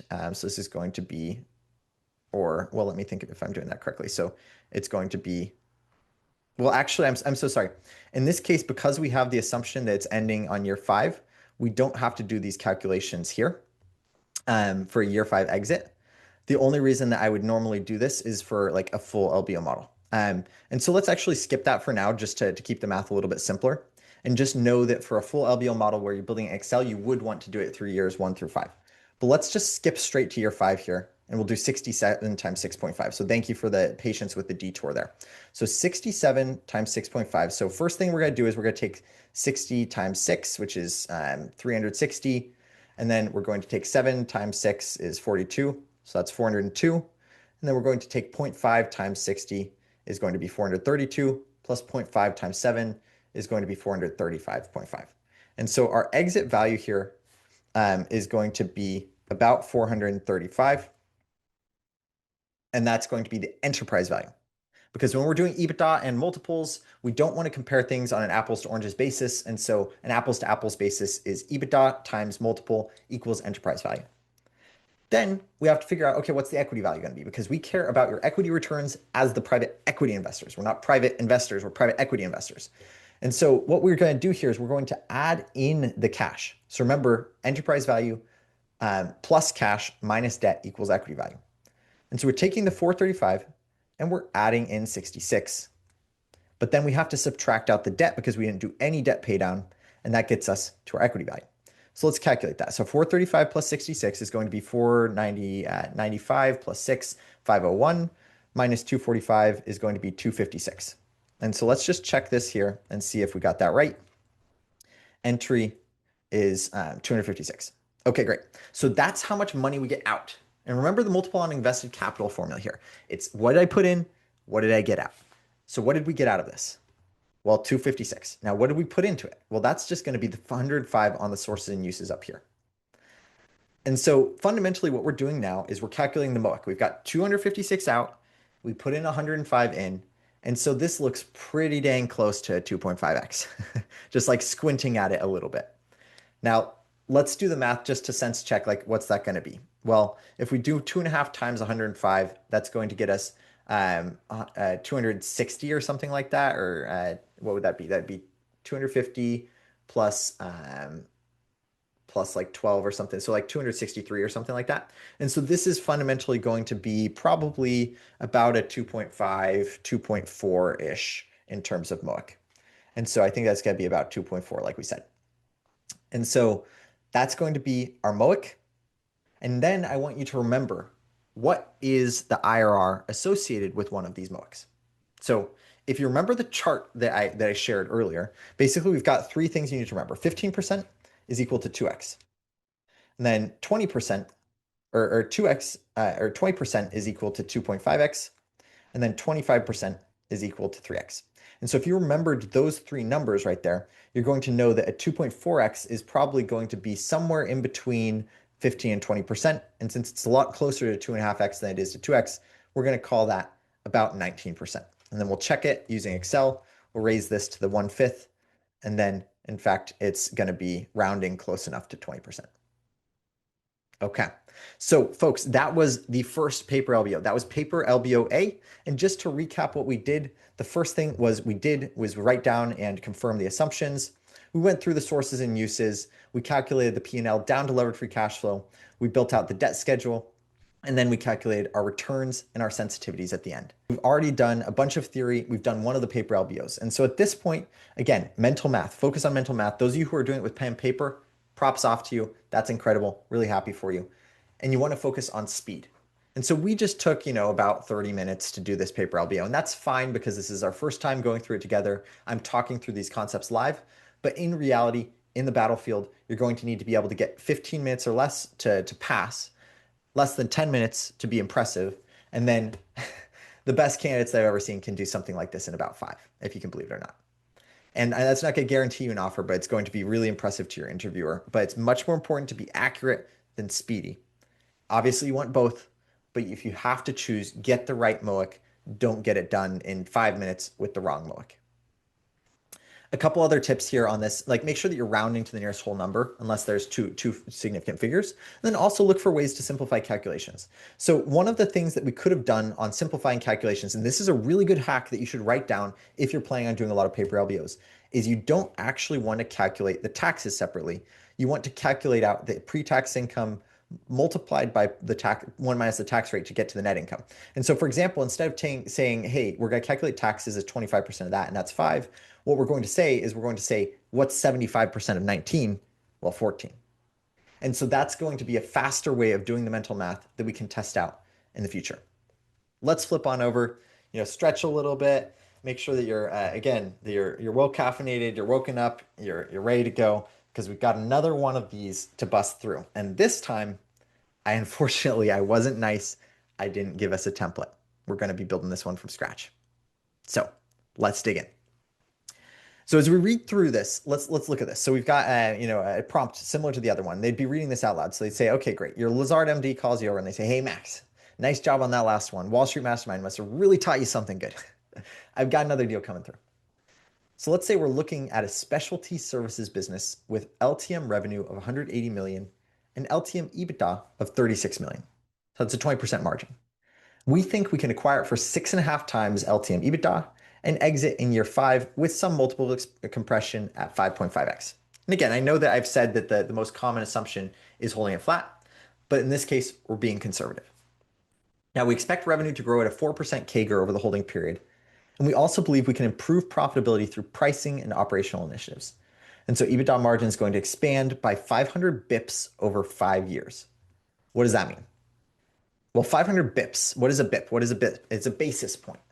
And this is a finance jargon term basically saying 1% is 100 bips. And so it's like 100th of a percent. And so in this case, 500 bips, that's 500ths of a percent, aka 5%. So a complex way of saying that the EBITDA margin is going to expand by 5% over 5 years, aka 1% per year. So pretty simple stuff. You just got to read through the jargon. Next up, D&A is expected to be 10 million per year. CapEx is 12 million for years 1 to 2, then drops to 9 million per year for years 3 to 5. And so basically this is going to be what's going to happen. So we've got 12 million in year 1 and year 2 while we're investing in the business, and then it drops down to 9 million per year for 3 to 5. Then net working capital does the same thing. So in year 1 to 3, we're spending 3 million a year, and then it's dropping to 1 million a year for years 4 to 5 with a 28% tax rate. So again, I'm not making the numbers super easy on us here because I want us to practice that mental math. I want you to see what it's actually like in an interview when the interviewer isn't going super easy on you. But let's look at the actual dynamic here. So what we're seeing here is that the CapEx is dropping and the net working capital is dropping over time. Why might that be? Well, a lot of times PE firms, what they do is they invest in the business aggressively upfront to get it into a good shape, and then they improve the profitability over time. So that when they sell the business, it looks really profitable. And so they'll go out to the buyers and they'll be like, oh, we only need $9 million of CapEx a year, and we only need $1 million a year of net working capital. That's going to be really attractive to a buyer who's looking for a really high cash flow business. Next line. Our lenders have told us we can finance the acquisition with 65% debt and average cost of debt 11%. with 2% mandatory amortization, and then interest is based on the original principal balance. So this is the mandatory amortization that we were talking about, but I'm making a very simplifying assumption here saying that the interest expense isn't a circular calculation based off the average balance. It's based off of the original principal balance of whatever that ends up being. Assume no cash on the balance sheet at close and include 3 million of transaction fees. What's the approximate 5-year IRR and money on money return on equity for this deal? Would you do it? So this is a great paper LBO prompt. This one's a little bit more challenging. We've added in a couple of concepts. We added in a concept where CapEx and net working capital are changing. We added in a concept where there's basically this mandatory amortization component. And we're also adding in transaction fees here. So these are new concepts on a lot of different fronts. Let's take the skill set that we just learned in our last LBO and apply it to this next one. So the first step, as always, is to write and confirm the assumptions. And so I'm just going to jot these out. I'm not going to pay attention to formatting. I'm just going to make it look quick and dirty. And so I'm going to create a little assumptions chart here. And the first thing that we've got is we've got our revenue. And so this is usually the most common first assumption that you've got when you're building out a model. And so revenue, and I'm not even going to type out the full revenue because we want to make it super fast, is 180. Our EBITDA is 20% margin. I'm going to express that as a percentage, not as a dollar. And then we think we can acquire at 6.5x and exit at 5.5x. So I'm just going to say entry and exit just to keep it super fast. Then next up, we've got this growth assumption. And so I'm going to say, okay, growth. And if I was in a paper LBO, I'd probably just do GR, just like keep it super simple. And then 4% is the CAGR. And then margin expansion. So we're going to say margin expansion is 500 bips over 5 years. And so again, that's going to be 1% per year. Then we've got our D&A assumption. If we look at this, that's going to be 10 million a year. CapEx is going to be 12 million and then drop down to 9. And so I'm going to say, call this like the CapEx at entry. And then the CapEx at exit is going to be 9. And then same thing for the net working capital. So we've got the net working capital. I'm going to say the net working capital at entry is going to be 3. And then the net working capital at exit is going to be 1. And again, if you're trying to follow along here, like feel free to use whatever abbreviations, make typos, make it look ugly. Like I don't care about that. I want you to get the math right. And so that gets us through the net working capital. Then we've got percentage of debt is our next one. And so that's going to be 65%. And then we've got our cost of debt, which I abbreviate as KD, not to be confused with KE, which is the cost of equity. And then the amortization is 2% here, based off of the original principal balance. Okay, and then fees is going to be 3 million. And so what we're going to look at here is going back and forth. This is a lot more assumptions. So like here we had maybe 10 assumptions. Here we've got like, 15 to 20. Like this is significantly more complex, but the principles are all the same. So first step, write and confirm assumptions. So you'd echo it back. You'd say, hey, interviewer, just to make sure I got this right, did I hear this correctly? Those are the assumptions. Next up is the sources and uses. And so ironically with this, we usually actually start with the uses of cash. And so I'm going to start there. I'm going to say uses of cash. And so the uses of cash is going to be like the purchase price. And then we've also got these fees for the first time. And so for the purchase price, this one's going to be pretty simple. This is going to be the EBITDA times the multiple. And so over here, we've got the entry multiple of 6.5 times. We've got the EBITDA of 36 million. And so let's do that calculation together in our heads so we can make sure we can do the mental math. So first off, EBITDA, 36 million. 6 times 36 is going to be, what is that? 180 plus additional 36, so that's going to be 216 plus 18 is going to be 234. So that's going to get us our purchase price of 234. Then we've got our fees of 3. And so our total uses, I usually like to leave like an extra space in case we add something. Our total uses of cash are going to be 237. And by the way, that keyboard shortcut there, if you're curious, is Alt equals on a Windows or Command Options equals on a Mac, and it will auto sum everything about. That's one of my favorites, super fast.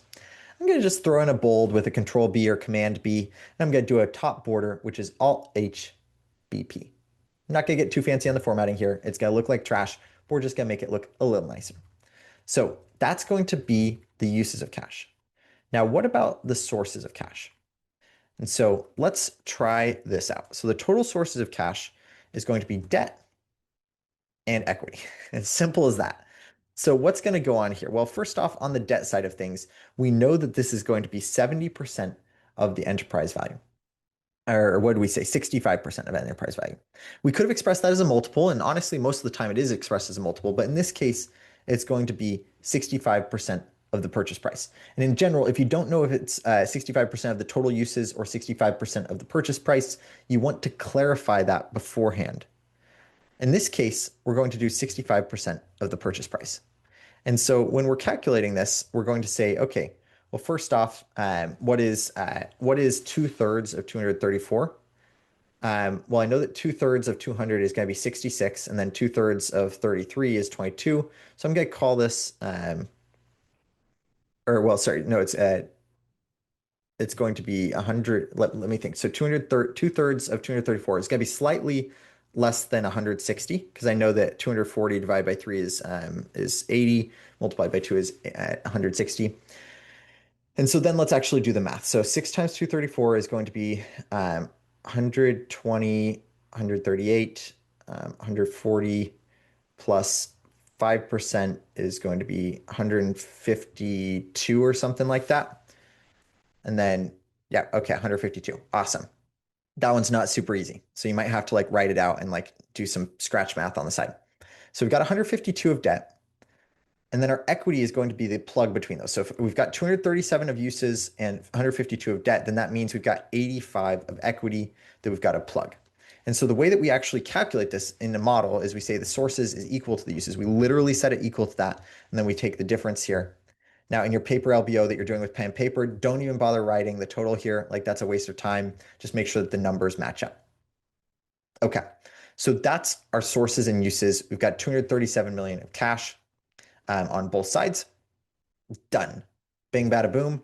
Time to move to the P&L down to lever free cash flow. So let's take a look at the P&L down to lever free cash flow. And I'll keep this up here just so that if you're catching up, you can follow along. Now, P&L to lever free cash flow. I'm going to basically have a few columns. I'm going to have a year 0, and then I'm going to have year 1, year 2, year 3, year 4, year 5. And so that's going to be the years. And remember, we're not going to include the cash flows from year 0. You're not going to make that mistake. Nobody who attends a Max Adams Wall Street Mastermind training is going to include their year 0 cash flows in their paper LBO, please. Otherwise, I'll be extremely disappointed in myself as a teacher. So what are we going to do now that we've got the structure for this? Well, we're going to go through and we're going to calculate out the P&L. And so the first part is going to be the revenue. Then we've got growth. Then we're going to have EBITDA. We got percent margin. And then we're going to work our way down to net income. And so I'm just going to lay out some of the basics. So we subtract out the D&A, we get to EBIT, we subtract out the interest, we get to EBT, and then we subtract out the taxes to get to net income. And remember last time how I said that we can actually just multiply by 1 minus the tax rate to go straight from pre-tax to net income? We're going to do that this time. We're going to skip calculating taxes directly. Save time. So let's get to there. Let's get to there, and then we'll build back to lever free cash flow. So year 0 revenue is 180. Now we know that this is growing pretty slow, and it's growing at 4% a year. And so we're going to say, what is 4% of 180? Well, 4% of 100 is 4, and then 4% of 80 is 3.2. And so that's going to mean that our growth is going to go by 7.2. So rounding, it's going to be 187.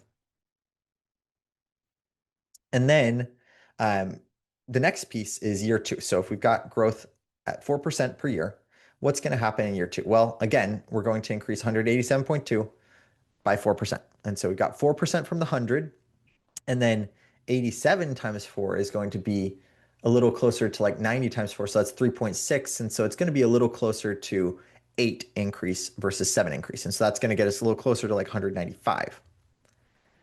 And again, I'm just going to reduce the number of decimal places here because I'm trying to approximate as if I was doing this in my head, but I'm doing it in Excel. And if the rounding gets too annoying, I'll literally just hard code 195 for these things. Then for year 3, we're increasing by 4% again. And so I know that this is basically going to increase by 8 again because 4% of 200 is 8. And so I think this is probably going to go up to about 203. Due to rounding, it's a little off. And then 4% in year 4 is going to be like, I don't know, 8 point something. And so again, probably just going to increase by 8. And so that's going to get us to like 210. In this case, again, rounding up to 211. And then year 5, again, going to do like slightly over 8. And so maybe that'll be 9 or something like that. And so we can approximate it's going to be around 219 or 220. And so realistically, if you're within like 1 on these, it's not going to matter. That's not going to shift your MOIC. If you're off by like 5 or 10, you start to worry. So next, and the other thing just to note on the mental math here is you want to be more careful with the mental math at the beginning than at the end if you have to choose. Like you always want to be careful, but realistically, if you get the revenue wrong, you're going to get the EBITDA wrong. Doesn't matter if you get the EBITDA formula right, you're going to get the EBITDA wrong if the revenue's wrong. And then if you get the revenue and the EBITDA right, but then, or if you don't get the revenue or EBITDA right, then it doesn't matter what you do on the free cash flow bridge to get to net income here. It's all going to be wrong. And so if you have to get some of the numbers right, start at the top, get those more accurate, and then get less accurate over time if you have to pick, if you're like in a rush or something. Okay, so next up is EBITDA. And so we've got to remember what the margin structure looks like here. So first off, we started with 20%. And so we know that 20% of 180 is 36. Now, over time, as we said, this is going to increase by 1% per year. And so it's going to go from 20% to 21% to 22%, 23, 24, 25. So in year 1, it's going to be, okay, 187 times 2 is going to be 360, 374 or something. So it's going to be like 37, but then there's an additional 1% of the 180.7, so it's another like 2. And so that's going to be basically 37 plus 2, like 39. Okay, then in year 2, we're basically going to have 22%. And so 20% times 195 is going to be 380, 390. Okay, so 39 plus 2% is 1/10 of 20%. So if we know that 20% of 195 is 39, then we know that 2% of 195 is 3.9. And so we can take 39 plus 3.9, and that's going to get us to like 203 or something, or 43 or something like that. So 39 plus 4. Then 202 times 23. So I'm going to first start off by taking 23% of 100 is 23. Multiply that by 2. So it's going to be about 46, a hair over it. I'm going to round to 46. Okay, it looks like it was actually 47. Again, because rounding's getting a little messy here. And then 24% of 211. Again, that's going to be 24 times 2 is 48, plus a quarter of 11%, which is like another 2.5. And so we've got about 51, 50, 51. And then 25% of 219, this one's pretty easy. It's just a quarter of that. So a quarter of 200 is 50, and then a quarter of 20 is 5. And so that's going to be about 55, slightly under maybe. Okay. So that gets us to our EBITDA. In reality, that wasn't so bad. Like we went 20%, we did 21%, 22%, 23%, 24, 25. If you're falling behind, again, just watch, understand the concepts, remember the process. If this is easy for you, then work ahead. Totally fine. So let's next do the next piece, which is going from EBITDA down to net income. And so I'm going to start by taking out the D&A. And so the D&A here is going to be basically equal to 10 million per year. So that's super simple. And then honestly, I'm not going to even bother calculating EBIT yet because there's one other time-saving hack that we can find, which is since we're just doing subtraction and subtraction here, I'm going to not even calculate the intermediate EBIT, and I'm just going to do that in my head. So EBITDA down to D&A, subtract out interest. Now, what's interest going to be? Well, we know that debt is 152, and we know that the cost of debt is 11%. So 10% of 152 is 15.2, and then 11% is plus another 1.5. And so if we're 15.2 plus 1.5, that's going to be 16.7, aka about 17 million in interest. And so we're just going to calculate there. And we know that that's going to stay flat because even though there's the mandatory amortization, remember that simplifying assumption that I had at the top here, which is that the interest is based on the original principal balance. So let's hold those equal to each other. And basically what that means is we're going to be subtracting out 27 in cash each year. And so we're going to take all of these things, and instead of subtracting out 10 and subtracting out 16, we're just going to say, what is EBITDA minus 27? So 39 minus 27, that's going to be 12.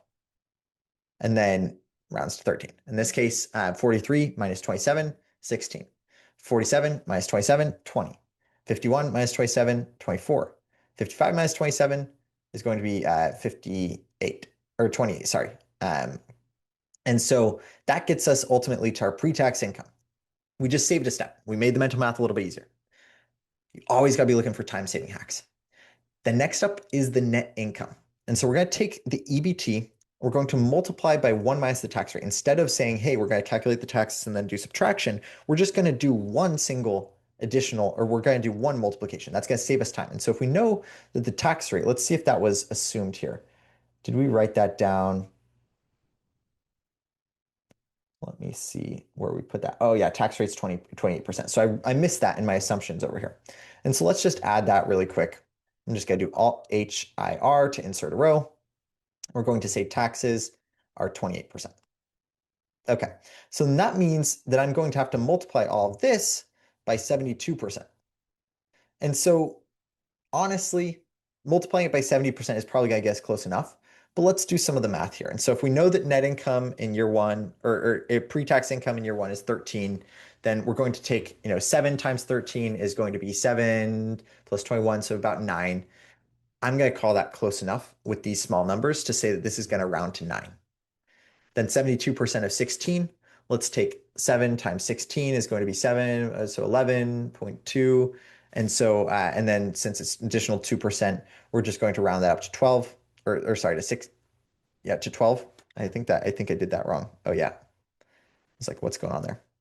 And so let's make sure to lock that real quick. Okay, and then in this one, so 20 times 72%, that's going to be about 14. And then 24 times 72%, that's going to be about 17. And then 28 times 72% is going to be, what is that? 140 plus 56, so 196, so about 20. Okay, so again, there may be some slight rounding discrepancies versus what you're doing because I'm like technically running these as calculations, but you see it sort of grows by 2 to 3 per year. And you want to not be too careful, or you want to be pretty careful that the dollar amount looks pretty similar as it's growing and changing throughout the period. So that gets us to the net income. Now, from here, we've got to get to our levered free cash flow. And so how do we get from net income to levered free cash flow? A few steps. First off, you add back the D&A, subtract out the CapEx, subtract out the increase in net working capital. And so D&A, as we know, is always going to be 10 million per year. And so that's just going to be super simple. Again, you're not even going to write that out all the time. So you're just going to say 10, arrow over to the right in your paper LBO. Now, CapEx, basically, this is going to be 12 million per year for the first few years. But remember how we were saying it's going to decrease in the last couple of years. And so let's go and look at that assumption one more time. I'm just going to build this out really quick and we can go back and look at that. So what we wrote here is that the CapEx is expected to be 12 million per year for years 1 to 2, and then drops to 9 million a year for years 3 to 5. And so in fact, you can see that I wrote this down wrong here. I did that in year 4, not in year 3. And so I'm going to copy that over to year 3. And so that's going to be what happens in year 3 to 5. And so what we're assuming there is that we're under investing in our CapEx over time. We invested a lot right at the beginning, and then we're decreasing the investment in year 3 to 5. Now, the next thing that we've got after the net working capital is we've got, or after the D&A is the net working capital. The CapEx is the net working capital. Sorry, I'm tangling over my words. We've got the CapEx subtracted. We also got to subtract out the net working capital.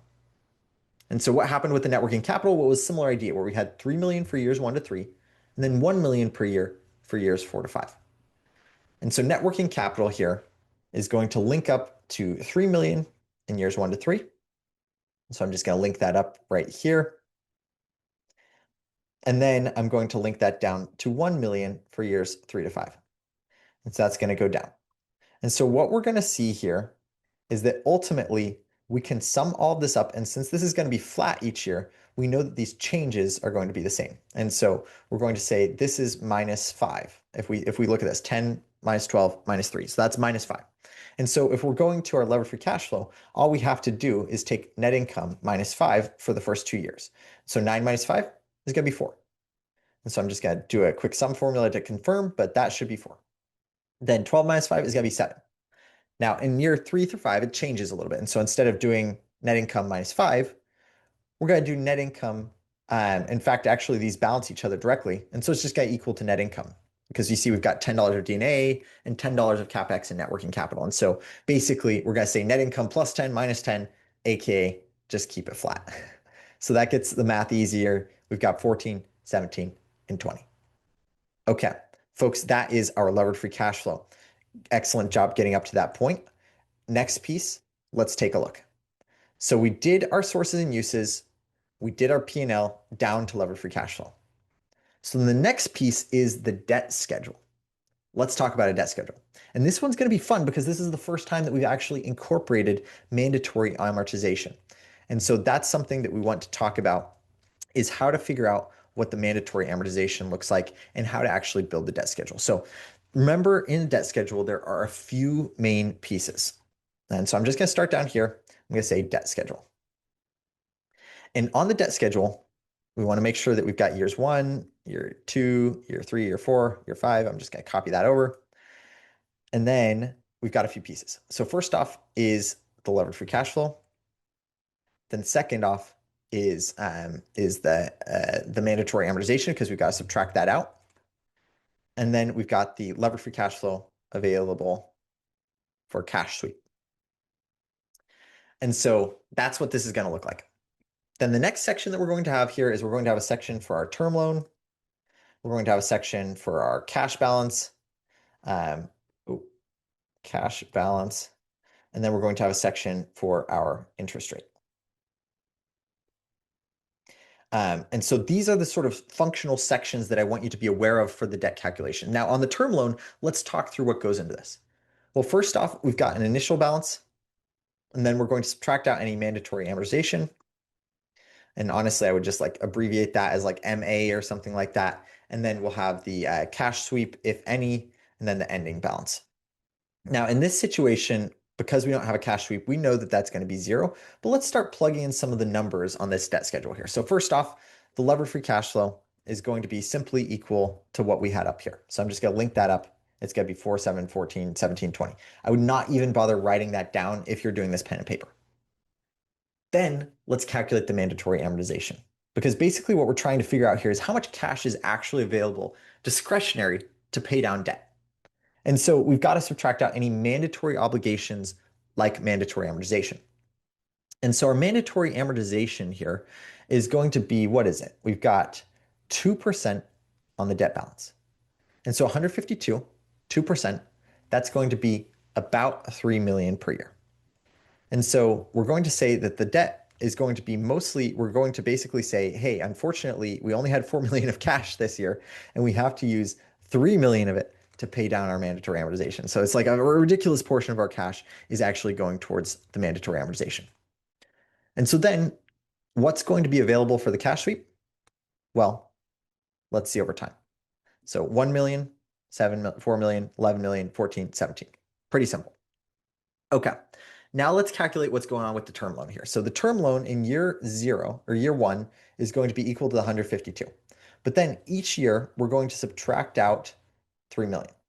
And then our cash sweep and our assumptions, remember that that's going to be 0, like there's going to be no cash sweep. Or I don't think that we explicitly said that, but that is usually an assumption on these paper LBOs. And so, for example, if they don't ever tell you that there's a cash sweep, then I would just assume that there isn't. And I would clarify that with your interviewer. And so I'd say, hey, just taking a look, like I'm pretty sure that there's no cash sweep on this, but I'm just going to assume that it's called a bullet repayment, which is you repay all the debt balance at the very end. And so the cash sweep will hold at 0. The ending balance is going to be the sum of those things. And so it goes from 152 down to 149. But then again, remember, we're building a corkscrew, a debt corkscrew, where it goes around in circles to the right, where 152 minus 3 is 149. Next period, you start with 149, you subtract out 3, and then you end up with 146. And then you subtract out 3 again, and it gets 146, and then you subtract out 3, you get to 143, and so on and so forth, down to 140, and down to 137. So that is what our ending debt balance is going to be when we exit the deal at exit. Now, what's the cash going to do? Well, the cash is going to make up the gap where we've got the beginning cash, which we didn't explicitly assume anything on that. And then we've got the cash flow and we've got the ending cash. And so the beginning cash is going to be equal to 0 because we didn't explicitly put anything on the balance sheet. And in general, unless there's an explicit assumption, we're going to assume that these deals are done on a cash-free, debt-free basis, which basically means we're not assuming that you get any cash or any debt as the acquirer when you take over the business. And so the cash flow here is going to be equal to basically the cash flow available for debt sweep because we didn't do any cash sweep. And so we're just going to say, well, after the mandatory amortization, here's how much cash flow you have. And so again, this is a corkscrew. You take 0 plus 1 equals 1. You take 1 plus, or then you take the beginning balance is equal to the ending balance of the prior period. That's such an important linkage that you really need to internalize. The cash flow is 4, subtract or adds up to the ending cash, and then we carry this over. We take 4 plus 11 is going to get us to 15, plus 14 is going to get us to 29, plus 17 is getting us to like the 47 here. And so ignore all of these ugly sort of extra decimal places and things like that. What you need to follow here is that we accumulate about $47 million of cash from year 1 to year 5.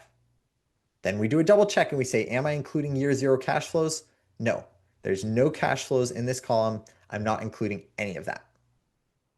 Okay, great. So we've got the cash flow. The last thing that we need to do in a traditional LBO model is to calculate the interest expense. Now, in this case, like we said, the interest is easy because it's based off of the original principal balance. And so there's nothing we really need to do here other than just acknowledge that that's going to stay flat. Now, in other financial models where there is that iterative calculation, you would need to calculate the interest expense each year that would then flow into the next year and impact the next year's debt paydown.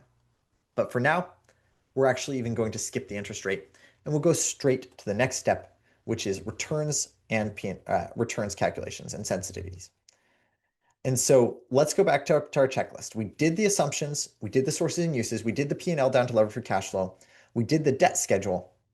Last up here is the returns and sensitivities. So let's calculate what's going on with the returns and sensitivities. Well, fundamentally, like I said, it's best to calculate these out for 5 years if you remember when we were talking about on the first paper LBO. But realistically, in this case, we probably only want to bother calculating it for year 5 because that was what is explicitly in the instructions. Sometimes it's years 3, sometimes it's year 4, sometimes it's year 7, but most of the time, probably about 70% of paper LBOs are a 5-year hold period. And so what we're going to do is we're going to calculate the exit value where we're going to say the EBITDA, we're going to say the multiple, and that's going to get us to the enterprise value. Then we're going to add back the cash, we're going to subtract out the debt, and that's going to get us to our equity value, which I abbreviate as EQV and TEV for enterprise value so that you don't just say EV for each and get mixed up. And so in year 5, what's the EBITDA going to be? Well, we know that up here, EBITDA is 55. And then we know that the multiple is going to be, what is it? Let's look at it. Entry or exit multiple is going to be 5.5x. And so we're going to take 55 times 5.5.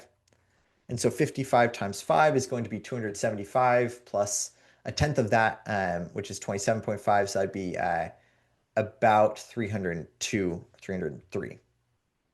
Okay, pretty close. Maybe some rounding things. So that gets us to our enterprise value. Then we add in the cash. And so at the end, we had 47 million of cash. That's great. So we built that up, but we also had this huge debt balance. We had 137. Now, over time, we paid it down a little bit, but the debt balance was still weighing on our equity value. So we're going to take 301 plus 47, gets us to 348, minus 137. So 348 minus 137 is going to get us to 211. Now, again, if you're doing this pen and paper, your numbers are going to be like 1 or 2 million off from me. If they're 10 million off, you did something wrong, probably, or I did something wrong. But if they're pretty close, call that good enough and note that you're probably in the right track. And so let's take a look at this. Let's see what we've got here. That looks about right. Now, the last thing just to remember here is we've got to take what we got out, we divide it by what we put in, and then we get our calculation for our MOIC. And so our MOIC is going to be equal to 211 that we exited with in terms of equity value, divided by what we entered with in terms of equity. And so what did we put in? We put in 85. And so 211 divided by 85, let's do some rough math. So 2 times 185 is going to be 170. And so then from 211 to 85 or minus 170, that's about 41. So this is actually going to be about a 2.5x again. Look at that, 2.49, good to go. And so again, the way that we calculated that was we took the EBITDA, multiplied it by the multiple to get to the enterprise value. Then once we took the enterprise value, we added in cash, we subtracted out the debt balance. And then as you remember from your enterprise value to equity value bridges, it's enterprise value plus cash minus debt. Because again, going backwards, usually we think about it as equity value plus debt minus cash equals TEV. But if we use algebra, we can see that equity value equals TEV plus cash minus debt. And so in this case, that's the formula that we're using. And then we calculate that divided by the entry equity value. That gets us to 2.5x. And as you all remember, because you memorized those numbers, that's going to be about 20%. So let's take this, we'll raise it to the 1/5 power, and we'll see that in fact, it is just about exactly 20% in terms of our IRR. Now, that is our second paper LBO. This one went a little bit faster, hopefully not too fast, but you understand the key concepts now. You understand the 5 steps. You understand that it's first off writing and confirming the assumptions. It's calculating the sources and uses. It's calculating the P&L to lever for cash flow. It's doing the debt schedule. It's doing the returns and sensitivities. What's going on here? This is the big deal. And so we're saying, hey, your MD pulls you into her office and she says, hey, Max, you're ready for the big leagues. You did those incredible paper LBOs just now.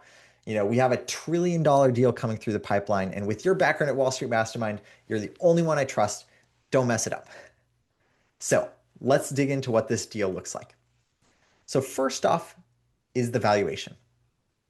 And so we're buying a company called Broadcom. Many of you have probably heard of this. It's a very hypey company in the AI world. And so it's a massive business that's $1 billion or $1 trillion or $1.5 trillion of equity enterprise value as of the time of that I built this model. And it's currently trading at roughly within an order of magnitude a 40x LTM EBITDA multiple. So as we read through this prompt, we're starting to notice, okay, that's the entry value, 40x EBITDA. We're assuming that the exit multiple stays the same at 40x at the end of the projection period. Now, because this is an enormous deal, we're assuming an enormous amount of fees. Something absolutely crazy. We're assuming $500 million in fees. And then banker fees, we're assuming, are about 1% of the transaction value. And so that's kind of what we're looking at here. We're assuming 500 million of flat fees and then 1% of additional banker fees. Tax and accounting assumptions. We're assuming 21% tax rate, pretty simple. We're going to finance this deal using the following package. So we've got revolver with a half X capacity. If you don't know what a revolver is, we'll talk about it. This is undrawn at close. We've got bank debt, which is basically you're going to the bank and you're saying, hey, we need a mortgage to take out this business. That's going to be 4 times EBITDA leverage. And so remember before we were expressing leverage as a percentage of the total deal value. Here, we're expressing it as a multiple. And so we're saying this is going to be 4 times whatever the EBITDA is. And then you can see we've got some pricing stuff. And so what does this mean? It says it's priced at SOFR plus 5% with a 2% floor. So what does that mean? Well, basically what it means is that we've got a floor on our interest rate. So that means that no matter what happens with the variable interest rate, SOFR, we're never going to let it go below 2%. And then we're going to add a spread of 5% on top of that. So what is SOFR? Well, it's the Secured Overnight Financing Rate is what it stands for. It's the successor to LIBOR, which you may have heard of, which is the London Interbank Offer Rate that's been deprecated a little bit in the finance world after a massive scandal where banks were like rigging it. And so SOFR basically is what we are saying is kind of the baseline default risk that you are going to get paid for taking out debt. And so right now, SOFR is pretty close to the Federal Reserve interest rate in the US. And so last time I checked, it was like 4.5% or something like that. And then we're adding a 5% spread on top of that. So that's going to take it up to like 9.5. Now, if SOFR ever decreased, say it went down to like 1% because interest rates went down and there wasn't inflation, things like that, then basically we'd say that the floor is 2%. So even if SOFR ever becomes 1% or 0%, we're going to say that for the purposes of this debt, we're going to pay 2% plus the spread. Now, I'm not going to get too much into detail on that right now. That'll make more sense once we start building the model, but I just wanted you to have a little bit of context about what the pricing looks like. And this is called floating rate debt pricing because it floats along with whatever the SOFR balance is. The other type of debt that we have, though, is the senior notes, which ironically are subordinate to the bank debt. And so this is one of the most annoying things about debt balances and debt modeling is when we say senior notes, that is a type of debt, not an adjective. So this is a noun. A senior note is a noun. It's not an adjective. And in fact, it's less senior than bank debt. Super confusing. I know that, but you've got to be prepared for interview settings where they're going to throw around the word senior note, and it's not going to be describing a very senior piece of debt. It's quite a junior piece of debt. And so these ones also Forex leverage, and it's priced at 11%. And so this one is a fixed debt. It's not a floating debt above SOFR. It's a fixed rate debt of 11%. Then next up is the financing costs. And so the financing costs here are basically saying, okay, not only do we have banker debt, we've also got the or banker fees. We've also got legal fees. We've also got the consultant fees. We've got accounting fees. We've also got to pay for the debt raise. And so this debt here, this raising of 8x leverage, which is quite a bit of leverage, is also going to charge us a 3% fee on all of the debt raised. So we'll get into how to calculate that, but just a heads up, that's a new type of fee that we haven't yet seen. One other explicit assumption here is that we're doing this on a cash-free, debt-free basis. So what do I mean by this? Well, realistically, the owners of Broadcom right now, they've got a huge amount of cash attributable to them and a huge amount of debt attributable to them. Because Broadcom is a massive company, it's got a lot of debt, it's got a lot of cash, and so the equity owners of the business are responsible for those. But what we're saying is when we do this transaction, we're wiping the slate clean. We're saying, hey, all of the previous shareholders, they can deal with the cash and debt existing on the business. We're just going to buy this business as if there's no cash and debt. It's a simplifying assumption, keeps things very, very simple for us. We can discuss how this would change if we decide to change that assumption. But for today's purposes, to keep it simple, we're going to assume that we're acquiring Broadcom without any cash or debt on the balance sheet. Now, next up is cash. A business this big needs a lot of cash to run its day-to-day operations. And so we can't go in there with $0 of cash on the balance sheet. We do have to fund some cash to the balance sheet so that they can pay their employees, they can continue paying their suppliers, they can continue paying everyone that they need to. And so that's going to require a minimum cash balance of $5 billion to operate. Excess cash is going to earn 1% interest. And so that means that like basically we're going to be keeping this in a checking account where excess cash is going to earn 1% interest. Then additionally, we've got a management incentive plan of 10% of equity value created. And then we're assuming that it closes on December 31st. And then basically this last piece is saying, go check the financials. This is all publicly available. So there's a lot to digest here. Let's cover it again just really quickly. So entering at 40x, exiting at 40x. Transaction expenses, 500 million with 1%. There's a tax rate of 21%. We've got a few different types of debt, some floating, some fixed. We've got fees on the debt. And then we've got to fund 5 billion of cash balance and of course a management incentive plan. So those are the key terms, folks. Now I'm going to share a couple tips before we get in here. First off, this is huge. Like realistically, no private equity firm under the sun could do a $1 trillion deal like this. Like that's massive. That's like, 5% of US GDP.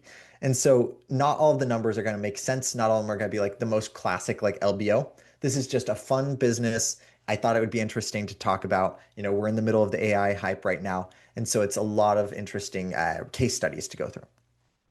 Second thing, if you can, start from scratch. If you have a template, you're welcome to use it. But today I'm going to be mostly starting from scratch. We're going to be building that out. Third thing is I'm going to say try using no mouse. And that's going to be shorter in the long run, but faster or it's going to take longer in the short run, but hopefully it gets you a little bit faster in the long run. If you don't understand something that we're going through, leave it out for now and focus on the pieces that you do understand. And then when building this sort of model, don't impress people with bells and whistles. Just get the basics down and then go back and add in some of these other things because you don't want to finish the model and realize that like you didn't even get to the end without actually making sure that the basics are there first. And then last but not least, we can talk through this if we have time at the end, but there are many, many other areas of complexity that I included in the back here. For now, what we're going to do is we're going to build a basic, clean, simple LBO, keeping it as simple as possible, as exciting as possible. So let's dig in, folks, and we'll keep an eye on the clock right now. We've got about 75 minutes to build this start to finish. And what we're doing here is we're starting with a beautiful blank Excel sheet. And so the first thing that I'm going to do here is I'm actually going to open this up into two screens right now. And so what I'm going to do just to share this is I'm going to reshare my desktop so you can see exactly what I'm doing here. So right now, what we've got is we've got an Excel in one screen. But Excel has this really cool function where you can basically set it into two different screens. And so I did Alt WN to do this, and this is going to make our lives a lot easier. And so I'm going to do Alt WN, and basically what that's going to mean is we've got two versions of the Excel document. And so basically that's going to be the assumptions on one side and then the blank Excel on the other side of things. And that's going to be really helpful because we can then write out all of the assumptions without having to like flip back and forth between the tabs. And so what I'm going to do first is I'm going to start out by writing out the assumptions because that's step one of the LBO. And so the assumption screen is going to look a little bit like this, where we're going to say, okay, first assumption is we've got the entry multiple and then we've got the exit multiple. And so let's just start writing these out together. So that's going to be 40. And then the exit multiple is going to be the 40 as well. And so that's pretty simple. That's pretty straightforward. Hopefully that makes sense.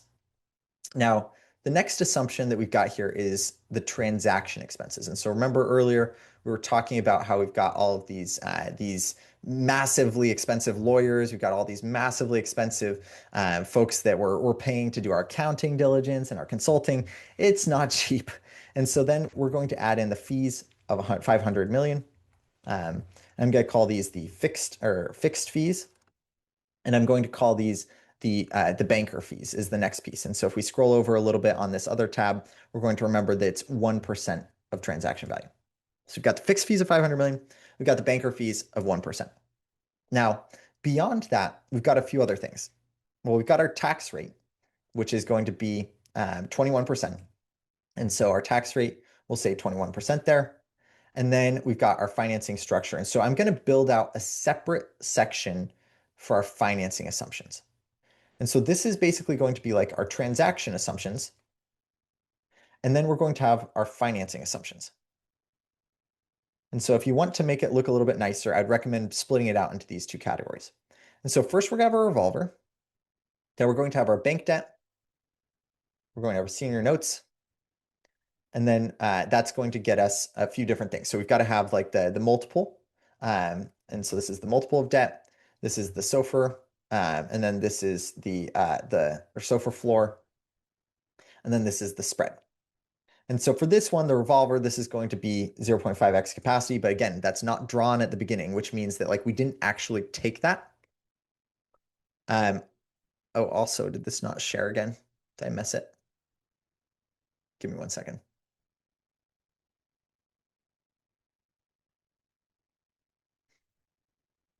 Okay, it looks like some people can see, others can't.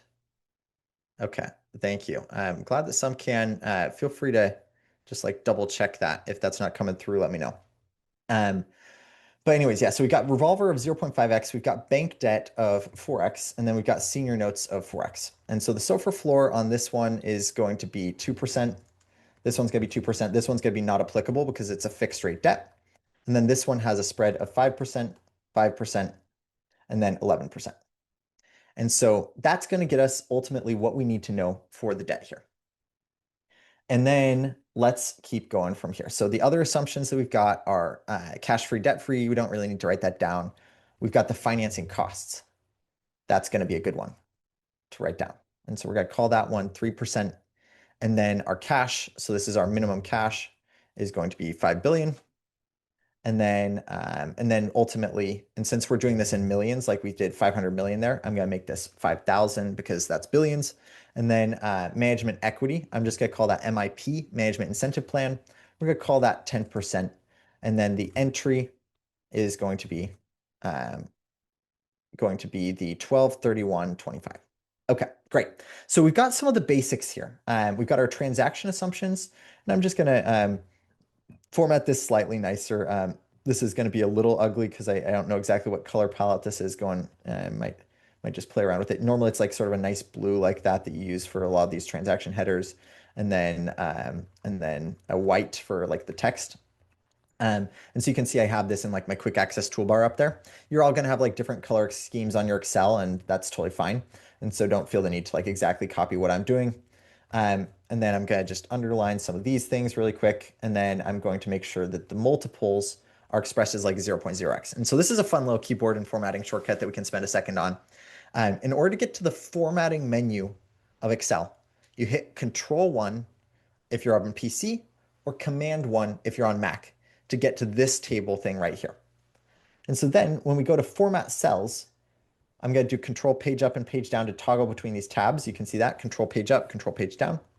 On this number category, we can do all sorts of different categories. And so we can do, I'm just going to hit Alt-C to go to the category. You see how that's underlined? That means that you can do Alt-C, like hit Alt-C together, and that will take you to the number category. And then we can scroll through these. You can have like all the number formats that they have, all the currency formats, accounting, date, time, percentage, blah, blah, blah. Very fun. Now, the one that we want to look at today is custom. And so what we're going to do here is we're going to create a custom format for a multiple. And so I'm going to hit Alt-T to go over to this like type box. And then I'm going to say 0.0x. And so all that's going to do is it's going to format any number in there with one decimal place and an X after it. And so if we hit enter, bing, bada, boom, we got 0.0x. Awesome. Now that's going to apply here as well. And so I'm going to hit F4 to repeat the action. So let's do that one more time. So first thing I do is I hit Control 1 to go here. And then if we're on the wrong tab, I can do Control Page Up or Control Page Down. It cycles around. Then I hit Alt-C to go to the category. And then I keep hitting C until it toggles me to the custom tab. And then I hit Alt-T to do a type. And then I put in 0.0x. Now that's just fun. You don't actually have to copy that. I don't care if you do this in your side, but if you want to, that's a way to make it a multiple format. Then we've got the percentages, we've got the numbers and things like that. So the only other thing I'm going to do is I'm going to do number formatting. So I'm going to do Control 1 again to get to the number thing, Alt-C to get to the category, N to get to the number, and then I'm going to do Alt-U to use the thousand separator, and then Alt-N to get to the negative numbers. And we almost always do negative numbers with parentheses, not negative signs, and never make them red. Like that's just a newbie rookie mistake. Other thing I'm going to change is we don't usually do decimal places on numbers this big. So this one's going to be 500. Copy down that formatting, Control-Alt-V to get to the Paste Special menu, or Command-Option-V if you're on Mac. And then I'm going to hit T to go to Formats. I'm just going to copy that format down. Last thing I'm going to change is the percentages. And so I'm going to do the same thing with the percentages where we're going to make sure that there's no decimals. And then I'm just going to go to the custom. I'm just going to do a quick little percentage thing where I want it to be 0 for percentages. We will do that. And then you don't have to copy this, but I'm just making this a little bit fancier for negative numbers. And then I think it's zeros in the middle is going to be like this. And so you don't need to like exactly follow this, but there are ways to basically make this show up properly when it's negative numbers. And so let's just check this. If I make this number negative, oh, whoops, I mixed up the background. So it goes, what's the format you want for a positive number? What's the format you want for a negative number? What's the format that you want for a 0? And so if it's a negative number, it's going to show up in parentheses now. If it's a positive number, it'll show up that. And then if it's 0, it'll just show up as like a dash. Okay, anyways, that was a fun little waste of time. So let's copy down that percentage formatting. You don't need to make it look like that. If you don't want, it's totally fine if you just do the normal percentage formatting. And then last thing I'm going to do is I'm going to make sure that all these hard code inputs are what color? Blue. And so Alt-1, since I have that in my quick access toolbar, and it's this classic sort of like bright blue right there, just to indicate that this is a hard code. This is not something that's a formulaic input. Okay. So we did step one of the LBO here, which is to build out the assumptions. So we did transaction assumptions and we did financing assumptions.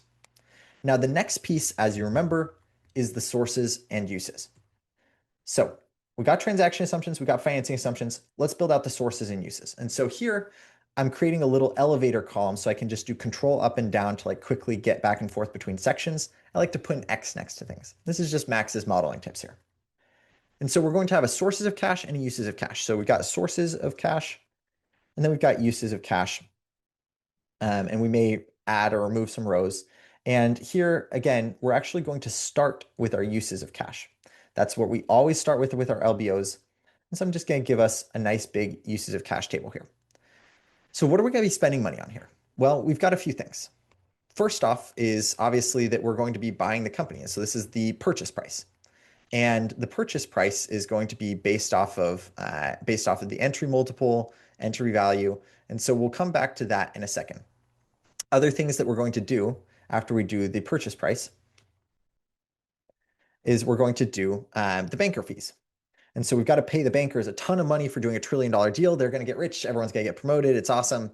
There's going to be other fees, which is going to be basically the debt financing fees. It's going to be the amount that's like paid on the legal and accounting and things like that. And then finally, we're going to have the minimum cash balance because that is a use of cash. Like we're going to take cash from the equity investors and we're going to put it on the balance sheet so that Broadcom actually has cash to continue operating its day-to-day business. So let's take a look at this. First off, purchase price. How are we going to calculate this? Well, we're going to have to find EBITDA first. And so we're actually going to not be able to calculate the purchase price yet.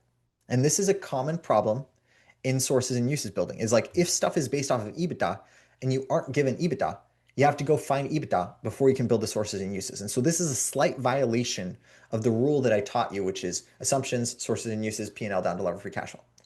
Okay. Then so let's just assume, I'm just gonna like create a stupid little formula here where I'm gonna say EBITDA is like, $10 or something. That's obviously incorrect, but just so that we can like build out the mechanics, let's just do something stupid like that. So we'll say, okay, EBITDA of 10 times the entry multiple. Now, at this point, we've graduated beyond mental math. This is gonna get really complicated. I'm just gonna calculate stuff. So we've got 10 times the 40 there. And so our purchase price is gonna be 400 in that case. That's gonna change because our EBITDA is gonna change. Then our banker fees, that's going to be a fixed amount. And so, or that's going to be a floating amount based on the purchase price. And so we're going to take this and then we're going to multiply that by the banker fees. And so in this case, it's going to be 400 times 1%, going to be good. Okay. And then from here, other fees is going to basically be the debt fees and the fixed fees. And so we've got the fixed fees of 500 up here. And right now, because we're playing with dummy numbers, it's a little ridiculous because the fees are larger than the actual purchase price of the business. We'll fix that once we get the actual EBITDA. But we're going to take the other fees and then we're going to take the debt fees. And so we've got 3% times the amount of debt raised. And so we've got to take 3% times the bank debt, which is this component multiplied by that. And so something that we'll do just to make it a little bit easier is we're going to say, what is the total? I'm going to do control right to basically copy over the formatting from something else. Control R, I mean, and that sort of copies whatever's to the left over to the right. And so then the total amount here is going to basically be, 0.5x times whatever the EBITDA is. And so we'll lock that. And remember that on the revolver, that's not going to be drawn. And so we've got to be really careful not to include that in the amount that like is outstanding debt, but that is debt that like is theoretically a capacity. And this is a calculation, so I'm just going to make that black. I was just copying over the number formatting. Okay, so then we can calculate our other fees. So our other fees are going to be the 500 million here, plus the total amount of debt raised, which is going to be the 80, not 85, multiplied by the 3%. Because basically what that's saying is like, whoever you go to, Bank of America, JP Morgan, Goldman, they're going to charge you money to raise the debt for them. Like they've got to go to do a lot of work. They've got to syndicate your loans. They've got to give you the underwriting. And so if they don't get paid for that, they're not going to be happy. So we'll take the 64 or we'll take the 80 times 3%. And that's going to get us 500 million. And oh yeah, I must have forgotten to write sum there. That'll fix that. And then we've got our minimum cash of 5 billion. So right now, our total uses of cash look ridiculous because it's basically minimum cash and fees, and the actual purchase price is based on EBITDA, and so that's not going to be particularly correct. And so again, what I'm going to do is I'm just going to copy down this number formatting, Control C or Command C, and then Control Alt V or Command Option V, and then copy that. And then I'm just going to make this bold. I'm going to do a nice top border, Alt HBP. And then because this is a number, we might even want to go over into the currency formatting. So Control 1, Alt C to get to the category thing, C to hit the currency thing, and then hit that bad boy. Now we got a dollar sign. Great. Okay, let's copy over that formatting. And so I'm just going to copy this over. I'm going to go up to the sources of cash, Control V to just copy that whole table formatting, and let's start filling out the sources. So what's on the sources of cash? Well, first off, we've got our bank debt. That's something we raised from the bank. Goldman's helping us do this deal. Senior notes, same thing. We went to Bank of America. Bank of America is helping us do this deal. And then next piece is we've got our actual sponsor equity. And so let's fill these out a little bit. So first off, our bank debt is going to be 4 times the EBITDA, and so it's going to just be the 40. Our senior notes is going to be the 40. And then our sponsor equity is going to be the difference between the total and those other things. And so I'm just going to take that minus that. Of course, the total uses of cash we have to sources of cash we have to fill out. And I'm literally going to set this equal to the uses and then use the sponsor equity as the plug. And so in this case, you can see that since our EBITDA numbers are janky and it's just like a placeholder assumption for now, this is going to look totally ridiculous, but we've got a lot of sponsor equity and not a lot of debt, relatively speaking. Now that's going to sum up to the 5.9 billion. Okay, so we've gotten to this part so far. I'm just going to clean up the formatting slightly. I'm going to do 2 things here. So first off, I'm going to make sure that that this is going to be a little bit of a wider column here. So we have like a teensy bit more leeway on our financing cost. And so this first column here, I'm going to do Alt HOW to do the format, the wideness, and I'm just going to make that, 25 or something like that. And so I'm just going to make the first column a little bit wider. That's common. Or conversely, we can just add another spacer column. In fact, I'm going to do that instead because that's a even slightly better modeling practice. So I'm just going to add a spacer column in there. I'm going to do Control X, and you guys don't have to follow along with this part. This is just Max making the formatting slightly nicer. And then I'm just going to copy this over a teensy bit more. Okay, so we've got that good. The other thing that we need to do to improve the formatting is remove the grid lines. And so I'm going to do Alt W to get to the View tab, and then you hit VG to remove the grid lines. Simple as that, makes it look a little bit nicer. Okay, great. So we've got our sources and uses, we've got our assumptions written out. Let's remember what are our steps to an LBO. I'm doing Control page up and page down to toggle between tabs, by the way. Well, we did the assumptions, we did the sources and uses, we did the P&L, then now we've got to do the P&L to lever free cash flow. Now, this is a quick reminder for anyone who's not already done so to hit save. And so I'm just going to do a quick save. I'm going to do VMA, version Max Adams, and then we'll go back over and keep working on the LBO. That way, in case your Excel crashes and you don't have autosave turned on, you won't be totally messed up. So next up is our P&L down to lever free cash flow. So let's build this out. And I want to basically give us 2 years of historical cash flows and 2 years of projected, or in 5 years of projected cash flows. And so I'm going to start here with year -1, actually. And so what I'm going to do is in year here is going to be like T-1. And so if we're acquiring this at the end of 2025, what's that going to be? Well, this is going to be 2024. And so I'm going to basically say 12/31/24. And then I'm going to say basically this plus 365.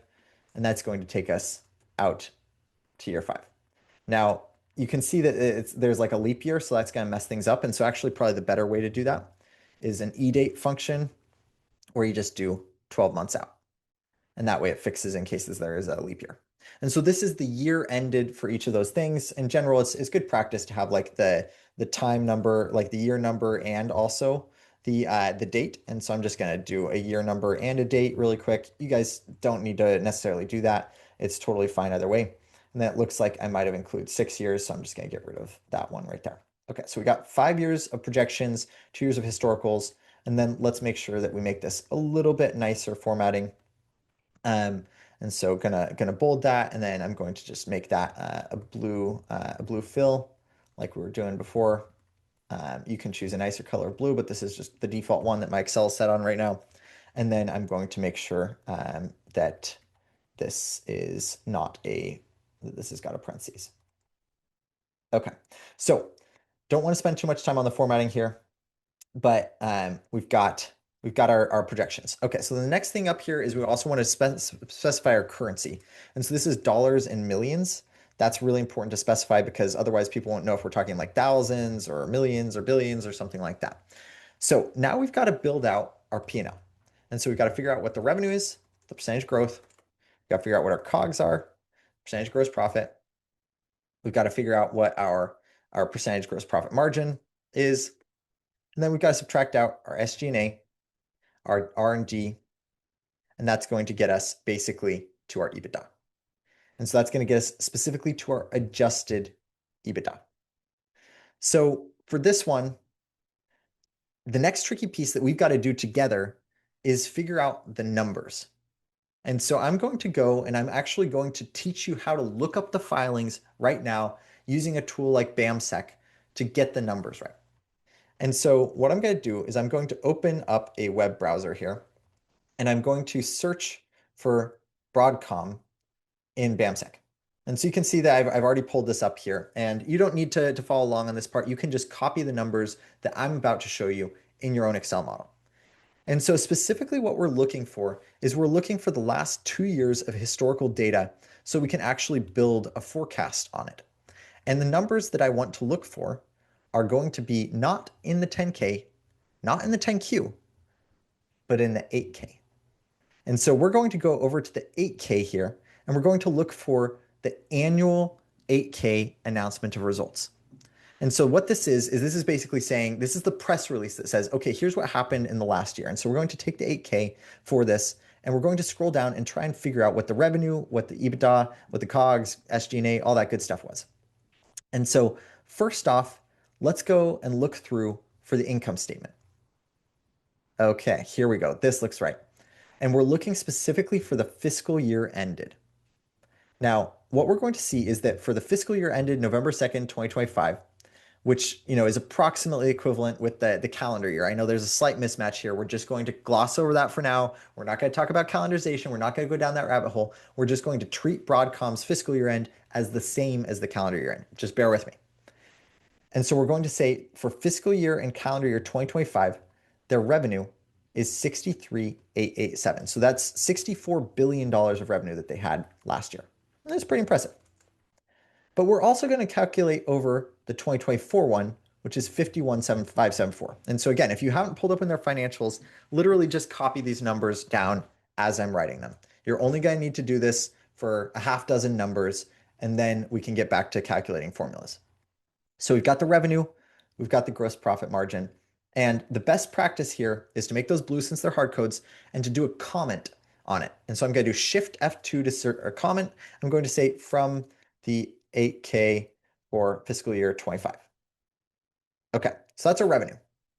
Now, next up is our COGS. Now, you might think, okay, well, our COGS, here they are, right here. Great, awesome. We've got our COGS, we've got our gross profit. Yeah, that's awesome. Well, not quite, because these are GAAP COGS, generally accepted accounting principles. And so without going into too much of a rabbit hole here, I just want to show you what you actually need to be using as a private equity associate, which is the non-GAAP financial metrics. And so we're going to ignore the GAAP COGS up here on the income statement. We're going to scroll down to the GAAP and non-GAAP reconciliations that Broadcom publishes about their results. And again, if this is going over your head, ignore it. Just copy down the numbers I tell you to. For those of you who are a little bit more advanced, I want you to know that we want to make sure that you're using non-GAAP COGS and non-GAAP operating expenses when you're building your model, which is why we're in the 8K, not the 10K or 10Q. Again, don't worry about it if this doesn't make sense. So the next thing that I need you to copy down is what the non-GAAP gross profit is. And so in 2025, again, that's this 5245 here. So just copy that down, same as I'm doing, 5245. And then in 2024, 39,457. Okay, great. Awesome. I'm going to take this. I'm going to copy over the format, make it blue. I'm going to copy over the comment, which is Control V, and then hitting C to copy the comments and notes. You don't have to do that, but I'm just going to do that for good modeling practice. And then next up, I'm going to do the SG&A, the R&D, and then we can do that for the EBITDA as well.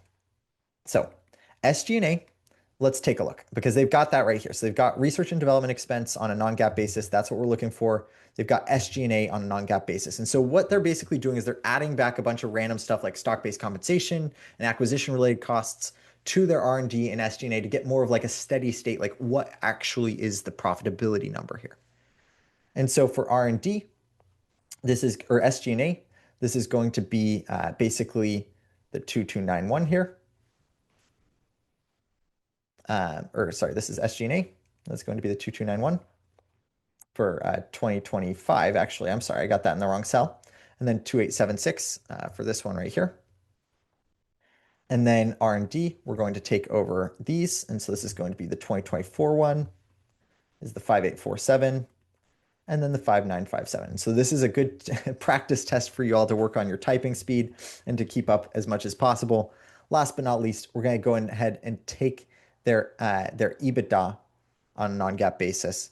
And so I'm going to scroll down just a little bit more and see if we can find that. Here it is, the adjusted EBITDA. They had $43 billion of EBITDA in 2025. And then they had, what was it? 32 billion last year. So a significant EBITDA growth. And what we'll notice is that they add back like a bazillion different complicated things right here. And so instead of trying to calculate out those bazillion different complicated things, I'm literally just going to say, what was the plug? And so I'm going to insert a row here on my model. I'm going to say Alt HIR, and I'm going to have like a plug where I'm going to say other non-GAAP adjustments. And so this is basically going to say, okay, so we've got our EBITDA, and then if we, our EBITDA minus what like the EBITDA would be, excluding that, like what's the difference between those different things? And so let's see if I did this formula correctly. That looks about right. And so basically this formula here, again, it's basically saying, okay, so what would the EBITDA be without these add backs? Well, it would be the gross profit minus R&D and the SG&A. And then I'm saying, okay, what's the difference between the actual adjusted EBITDA and that calculation? Well, in this case, it's 1.16 billion. And so that means that there's some stuff, some random stuff, like all this like gains and losses on investments, whatever this is, that's about $1 billion a year. And so we want to make sure that we add that back so that we have a really good baseline going forward. Now I'm going to cut this over just so we don't like cut off the text quite as much. And then the last thing that I'm going to do is go back and calculate the COGS. So that's going to be the difference between those two things. And calculate the margin as the percentage of this, percentage of this. And then I'm going to lock that and copy that down actually, because we'll use that same margin formula many times. Okay, so let's work a little bit on formatting, but while I'm doing that, just make sure that you're caught up in terms of the numbers and you're caught up in terms of the like copying the hard codes, because that's the important piece. While I do the formatting, ignore the formatting if you don't already have it. That's totally fine. We don't need formatting right now.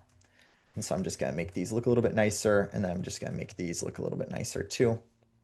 Okay, copy down the percentage formatting they had above, make that black. Okay. So from here, we've got our adjusted EBITDA.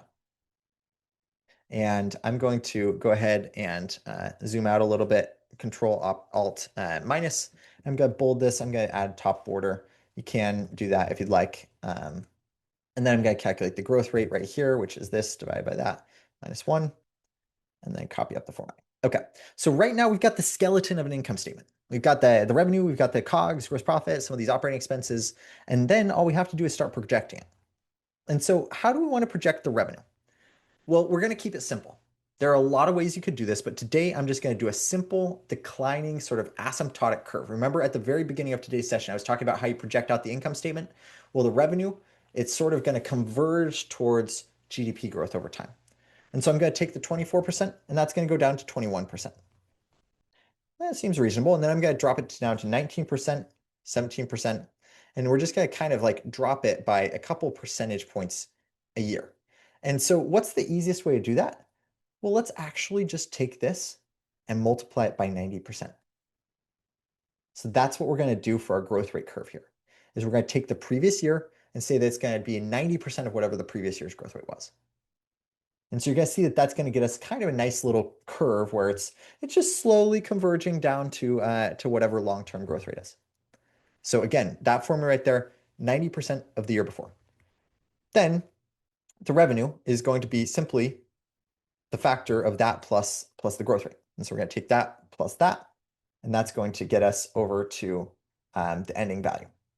And so our growth, if we look at it on percentage basis, seems pretty reasonable. On a dollar basis, it's actually getting pretty big. Like that's pretty crazy. Let's look at that and just make sure that we did that right, because that's a massive growth. And so, oh, I know what we're doing potentially wrong here. Let's look at this. So let's look at this, because that's like it's growing really, really fast there. So oh yeah, okay, gotcha. So I messed up my calculation because I locked that. That was very silly of me. I was like, that looks too high. And so that looks a little bit better. We're basically just increasing at a decreasing rate over time. So that's going to be our revenue line item. Again, 90% of the prior year, and then calculate out what the revenue growth is going to look like. Now, next up is the gross profit. Well, what are we going to do here? Well, for these, normally you hold it flat. And so all I'm going to do here is I'm going to very, very simply say that this should be, let's call it like, 1% higher. So we're going to take 1% higher than the prior year, just because that's going to be an approximate assumption where we're saying we're just going to have like a little bit of cost synergies when we do this deal. And so it's going to be 1% higher. And then let's just hold it flat for the entire period. So we'll hold it flat at about 80% for the entire period. And we'll calculate our gross profit based off of that. So again, what I'm doing here is I'm taking the margin, which is going to be 1% higher than the prior year. I'm holding that flat for the entire period, and then I'm multiplying the gross profit margin by the revenue to get the gross profit dollars. And then we can back into the COGS. And so the COGS is simply going to be the difference between the gross profit and the revenue. And I like to calculate that as a negative number because it's an expense. And so we're saying we're subtracting out the negative number. It's saying 77 million of revenue minus 15 billion of COGS equals the 62 billion or whatever of gross profit. So that's what we've got there. Now, next up, SG&A, R&D, and other non-GAAP adjustments. Well, the best way to calculate these, we're going to keep it super simple today, is as a percentage of revenue. And so I'm going to do percentage of sales, and I'm just going to say SG&A, R&D, other non-GAAP. And so on these, let's start calculating what these look like on a percentage of revenue basis. So I'm going to take the SG&A, divide by revenue, and I'm going to lock the row. So I hit F4 twice. So let me just show that one more time. SG&A divided by revenue. I'm going to hit F4 once to lock everything. And then if I hit F4 again, it locks just the row. And then R&D is going to be the same thing. And so I can just copy that down. So I did Control D, and that's going to copy down the exact same thing. Control D, copy down the exact same thing. And that's going to get us to the percentage. And I'll copy down this formatting as well. So we can see that our SG&A is about 5 or 6% of sales. Then it goes down to 4% this year. And then the R&D is going down as well. And the other non-GAAP is going down too. Now, one thing that I messed up here was, since these are expenses, I actually want to show these as negative numbers. And so I'm going to go back and I'm going to make these negative numbers. And the easiest way to do that, I'm just going to show an advanced trick, is to copy a -1 and then do a multiply, and that'll turn it all negative. Now, you don't need to follow that. All you need to do is just make sure that you're showing negative numbers there, and you can just do that manually. You can just go add a negative sign in front of each of those. Or if you wanted to try that fancy trick again, all you do is you type in a -1, and then you copy, and then you paste format, or you paste special, and then multiply, and it just multiplies it by whatever you copied it. That's advanced. Don't need to worry about that. So again, just look back. Are these numbers negative? Are these ones still positive? Do you still have the same EBITDA? That's what I want you to focus on right now. And so what we're going to see now here, though, is that we've got percentage of sales, SG&A, and R&D have been going down a little bit. And so you can see that SG&A went down from 6% to 4%. That's a very, very efficient company. Most companies spend somewhere in the range of 10 to 20% of their revenue on SG&A. And so Broadcom is known for being notoriously efficient and notoriously profitable. They're not the sort of company that's going to have like a free 3 meals a day catered buffet like Google does or something like that, but they will pay you well. And so for a business like this, the SG&A is super low because they're not like sending people on corporate vacations. They're not sending people on like, the Michelin star chef at the corporate cafeteria. You might even have to pay for your meal at the cafeteria there, but they will pass on some of those savings to you as an employee and to their shareholders. And so the SG&A is already very low. And so when I think about forecasting it, I don't think it's really reasonable to expect that we can improve the SG&A and R&D as a percentage of revenue too much. Like this is already a very, very efficiently run business. And so what I'm going to propose is that we actually hold all of this flat. And so I'm going to do Control R, Control D to hold these flat. And I'm going to make these blue, not to indicate that they're a hard code, but to indicate that they're an assumption. And different people format that differently. Like you might, I don't know, put it in like a yellow highlight or something like that to show that this is an assumption. I'm just going to make hard codes and assumptions blue. Okay. Now, for this one down here, the other non-GAAP add backs, that's a little bit trickier to forecast because realistically, we don't really know what that means. It's like something around non-GAAP reconciliations or gains from sale. Like, I don't know. Let's just hold that flat. We don't have a good sense for what that's going to look like. We don't know exactly what it is, but we do know that we will be understating EBITDA if we don't have some sort of add back there. And so this isn't the world's most sophisticated assumption here, but it is a very effective one, which is saying we're going to add back the non-GAAP EBITDA expenses at this level. Okay. Now, last but not least, we got to go calculate EBITDA. And so I'm going to take all these things and I'm going to multiply them by the percentage of revenue. So we've got the percentage of sales here for SG&A, multiply revenue. And I'm going to lock the revenue line so we can copy that down. And then I'm going to copy down that formula. And then we're going to calculate EBITDA here as gross profit plus all of the stuff above it.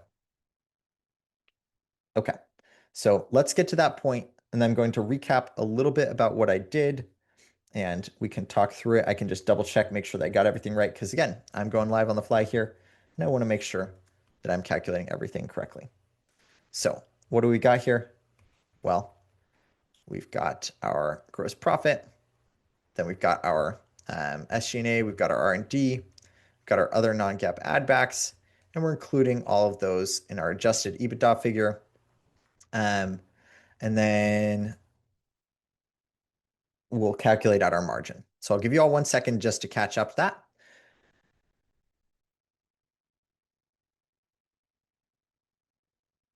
And then we'll calculate our margin.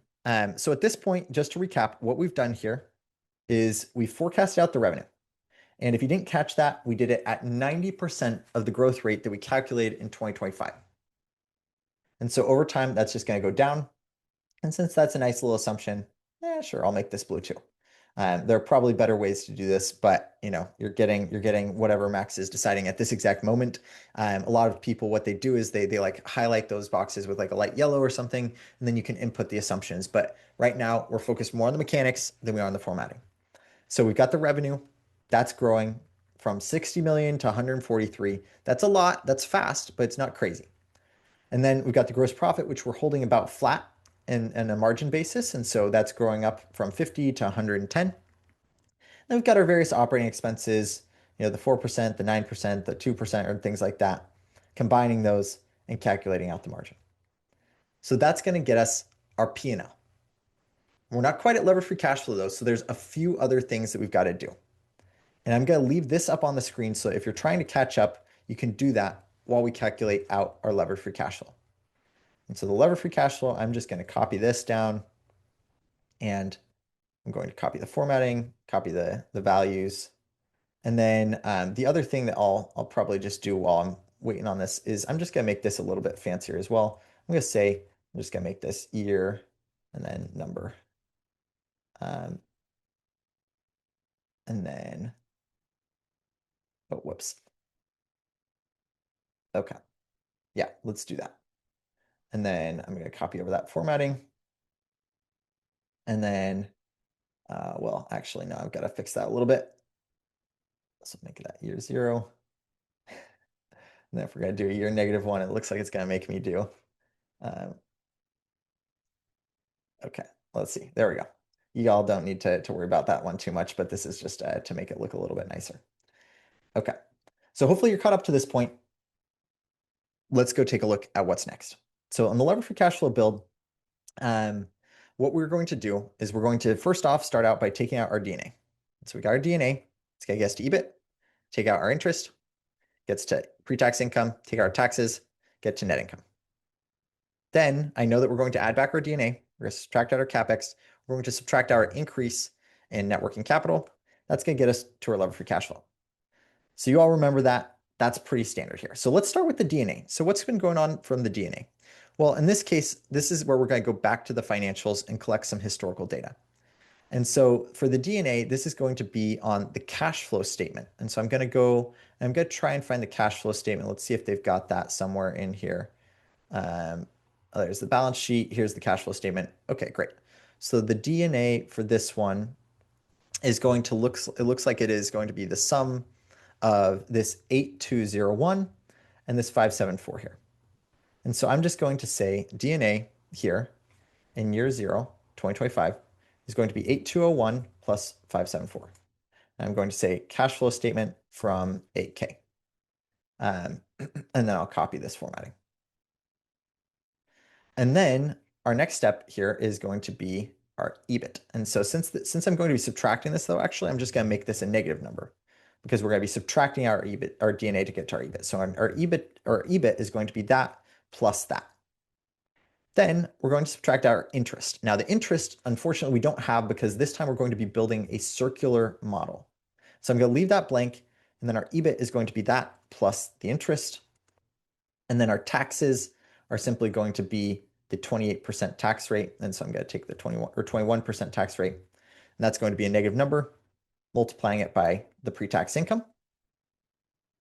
And then our net income is going to be equal to the sum of those things right there. Okay, I'm working on the functionality, not the formatting right now. DNA is going to add back, so it's going to be a positive number there. And then CapEx, let's go figure out what this one is. So the capital expenditures here, purchases of property and plant and equipment. That's going to be pretty simple. That's just going to be the 623 here. And so copy that in with me. You can just hard code that with me, 623, and then copy down the format. Net working capital. Now the net working capital, the increase in net working capital, they actually calculate that for us. They were very nice to do it, where they basically said, here's what all the changes are for each of those things. And so I'm just going to simply add those up, and then you can calculate, or you can copy the number from me. You don't have to type in all of these things. Plus 300 minus 1837 minus 3618. So that's just going to be negative 8500. So these three blue numbers here, literally just hard code those in your model for me. Make sure that they match mine, and then you know where to find them in the filings. And so our levered free cash flow is going to be equal to the sum of these things here. And then while you're thinking about that, the next thing I'm going to do is I'm going to figure out how to forecast them. And so I know I'm moving pretty fast here. Again, I just want to get through as much of this as possible. So we got the capital DNA, CapEx, and net working capital. And so the DNA as a percentage of sales is going to be X%. The CapEx as a percentage of sales is going to be this. And then the net working capital as a percentage of sales is going to be this. And and then I'm going to copy that over. Okay, so that's going to be as a percentage. I'm going to copy down the formatting percentages for all of these, in fact. And you'll notice that I'm actually only doing 1 year of historicals here, because I don't really think that I need that much granularity to forecast this with approximate precision. I'm not going to go too crazy. I'm just going to like hold these equal to them for all of this. And so with the P&L, especially like with the growth rate, I like to have as many years of historical data as possible. But with the lever for cash flow and like some of these other items, it's not quite as necessary to be as granular with your projections. And so what I'm going to do here is I'm just going to take the DNA, multiply it by the percentage of revenue. We're keeping it as simple as possible. There are more complex ways to do this that we'll talk about in some of my other modeling boot camps, but for now, we'll keep it simple. We can calculate out our DNA. Oh, whoops. And then I'll do a little bit of formatting on all this. And then our interest expense, again, we're just going to leave that blank for now. We're going to highlight that and come back to it. And then we get to our EBIT, which we'll copy over that formula. We'll copy over the taxes. We'll copy over the net income. And so, in fact, all of these formulas, I'm just going to copy over right now together. Looks like I forgot to lock my, my assumption on the tax rate. So I'm just going to lock that now. And we're going to have like a pretty good sense of what things are going to look like. Then for our CapEx, an increase in net working capital. Going to do those as a percentage of sales as well. Let's see what I broke here. Oh, yep. Okay, so we're going to multiply that by F66. And then we should just be able to copy that down. Okay, great. So that's going to get us to our levered free cash flow, folks. Not too bad. Not too bad so far. And while you're catching up, I'm just going to do a little bit of formatting. I'm going to do Control B, all HBP. And then same thing here. Control B, all HBP. And then for some of these like interim lines, I like to have like just a nice little line at the top just to show that like there's a sum function. And so in general, your best strategy when you're building a model is anything that you have like a horizontal line like that, you should be able to sum up the stuff above it to get to that. If you're not doing that, then it's going to be really confusing. Okay, so hopefully you're caught up to this part on the levered free cash flow. And again, if I'm going too fast, if I'm blitzing too much here, totally fine if you just stop building along and watch and take notes. And then I'll share this template and you can catch up afterwards. So if I'm going too fast for you, I want to make sure that we get as much as possible to the next little bit. But we want to make sure that we finish, and you're welcome to finish afterwards. And just by the way, had my DNA wrong there. That should be an add back. So levered free cash flow. What's next? Well, as you know, it's the debt schedule. And so this is where I want to spend more of our time today because the debt schedule is a little bit more complicated. And so we've got the levered free cash flow down. Let's now build out the debt. And so the debt here is going to look something like this. We've got, first off, the revolver. First off, we got the free cash flow available to pay down debt. And so the free cash flow available to pay down debt, in this case, is going to be equal to this because we don't have any mandatory amortization. So I'm just going to skip that. And so that's equal to our levered free cash flow. Then we've got a revolver we've got to figure out. We're going to have a starting balance there. We've got a draw / a pay down. Got an ending balance. I just like to lay out the left columns before I get going on the building. Then we've got the bank debt. We've got the starting, pay down, and then the ending balance. And then we've got the senior note as well, which is going to have the same thing. And then we're going to do the same thing for our cash. And then we'll do basically an interest expense calculation. And so I'm just going to put that out there. And again, I'm going to move pretty fast here to make sure that we can finish as much as possible. If at any point you start to feel overwhelmed or you're not following along, feel free to just watch and just see how I'm doing it. So first off, the revolver for the starting balance, I'm going to start that at 0. That's going to be pretty simple just because we don't have a drawn balance. And in fact, the next piece is going to be like, what is the draw? And so I know that the ending balance is going to be equal to the beginning balance plus some sort of draw, but I don't know what that draw is going to be. And so what the formula is here is actually pretty simple. The formula is basically saying we want to take, if there is a deficit, like if we're losing money that period, then we want to basically draw some money. And so we're going to say, hey, we're going to take the difference between the total maximum capacity. And so the total maximum capacity is going to be 0.5 times our EBITDA. And we'll fix up the EBITDA in a second, minus the current balance at the beginning of the period. And so what we're basically saying here is we have total EBIT or total revolver capacity of X dollars, and then we're going to draw basically any additional pieces. And so we've got total balance is the multiple of those two things, and then we're subtracting out the existing balance. Now, one quick fix to what I just did you'll see here that I did the revolver based off of the entry EBITDA. But what we actually want is we want it to be whatever the current EBITDA is. And so we'll do it for the adjusted EBITDA here. Now, one other thing that you've got to be really careful about, though, as we're thinking about this, is that I almost made the cardinal sin of including year zero cash flows here. And so what we actually want to do is all this in year one. Because again, we don't actually own any of these cash flows in year zero. And so year zero, do not include those cash flows, only include them starting in year one. And so we start out with the zero balance, and then we say, okay, we're going to either draw or pay down some stuff. Now, this makes halfway sense. Like this is drawing up to the maximum revolver capacity. But in fact, we don't actually know if we want to draw on this because we don't know if there's a deficit. And so the next part of this equation is a minimum function. And so I'm actually just going to build this separately. Like this is the maximum. I'm going to say max revolver. But what we want to figure out first is let's say that there is a revolver balance. Like we want to build a pay down mechanic in here. And so what we're going to do here is we're going to do a min function. So we're going to say minimum. The revolver pay down should be the minimum of whatever cash we have available and whatever the starting balance is. And so if the revolver is $100 drawn, then we'll say, okay, we're going to pay off $100 of revolver balance. And so we're going to take the negative minimum of the free cash flow available to pay down the debt and the starting balance of the revolver. And so in this case, that's going to be $100 of pay down. And so what we're saying though is if there's a balance, then we're going to pay stuff down. Now, if there's not a balance, then we have to draw money. And so like, for example, what happens if we like lost $1 billion that year? Well, that doesn't make sense if that's going to be $1 billion of draw on the balance. Actually, that kind of does. And so that could work. But we want to make sure that we aren't doing more than the maximum revolver capacity.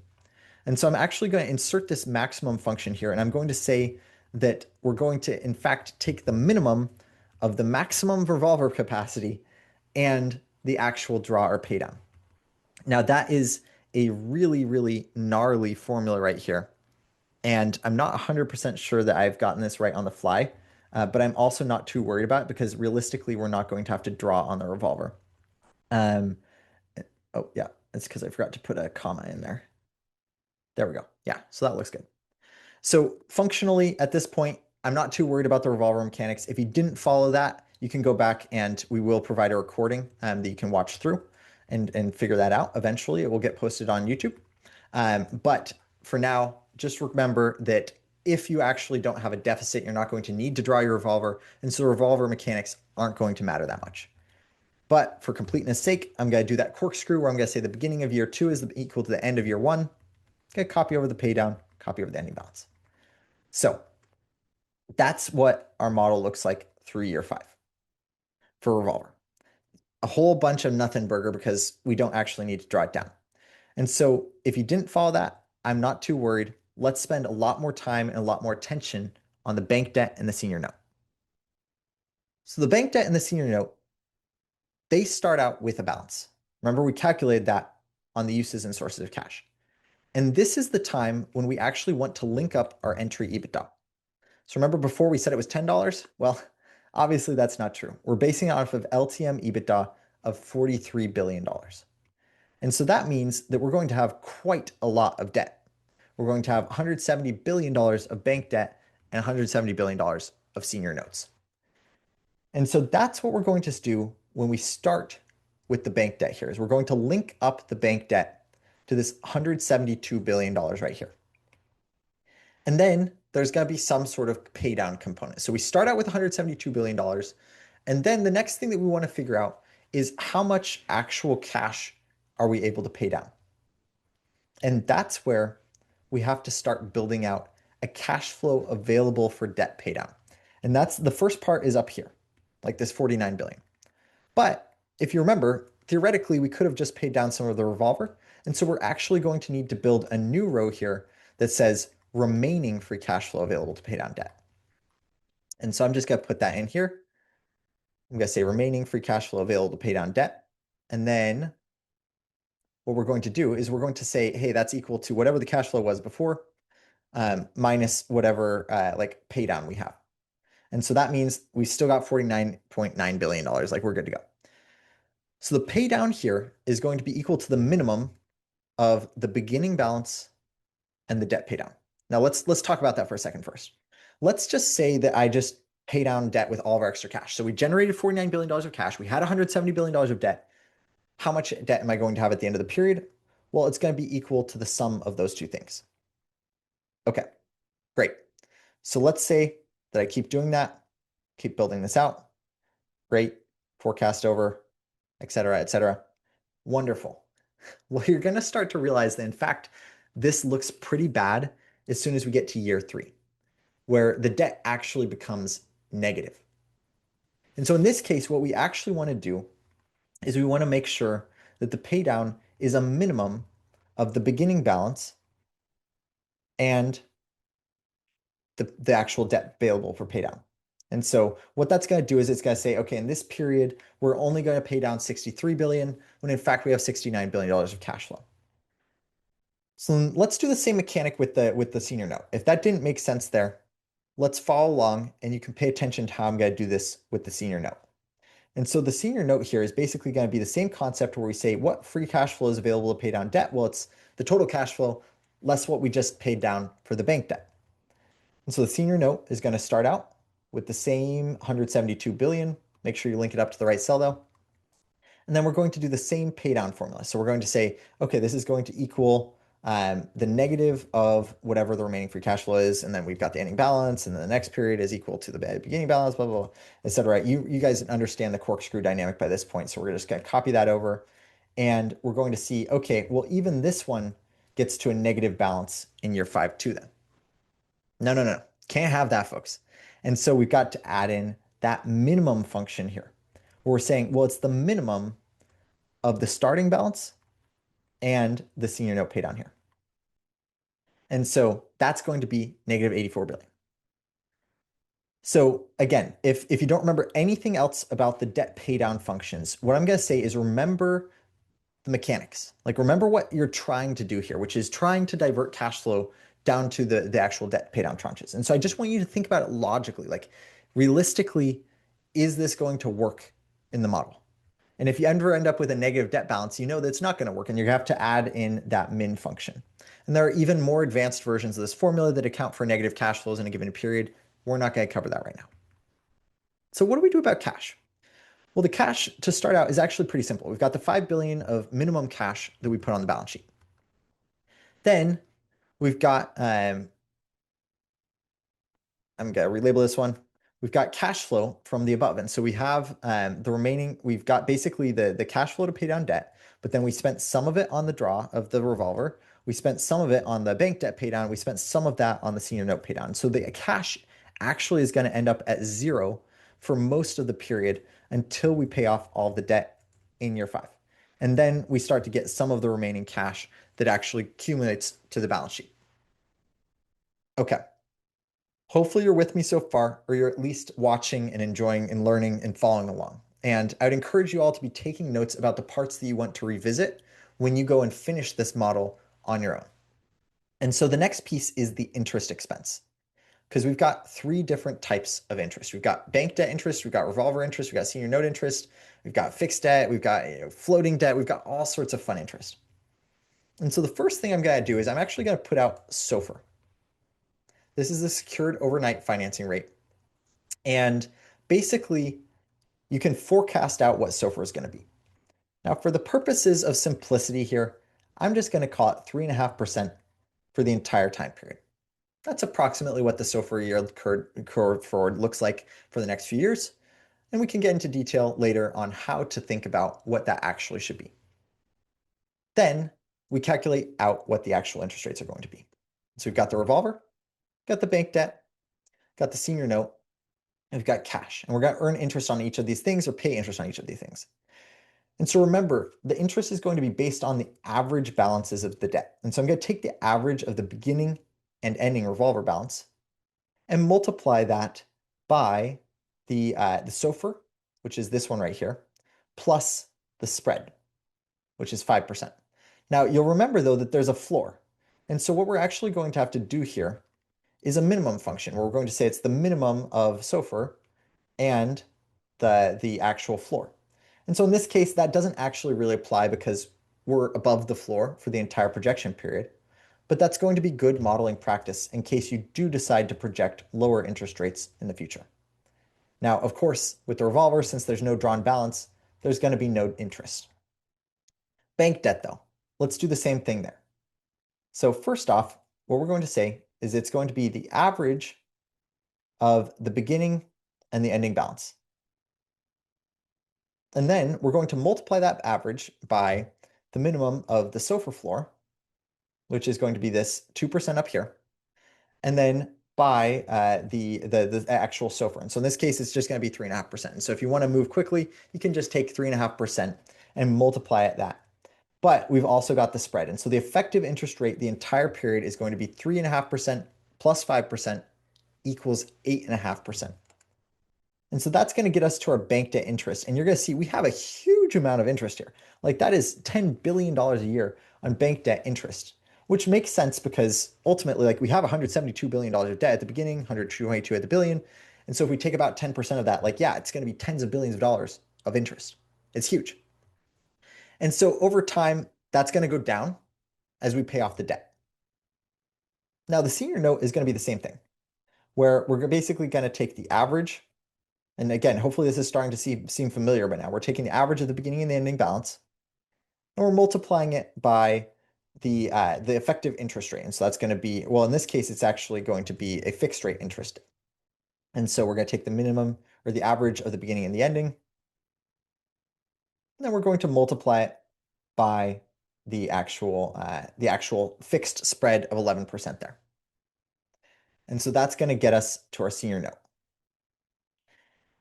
And so our senior note is going to be fairly substantive interest expense because we're not paying it down until the very end. And so we're spending tons and tons, just billions and billions and billions of dollars on interest expense for the senior notes.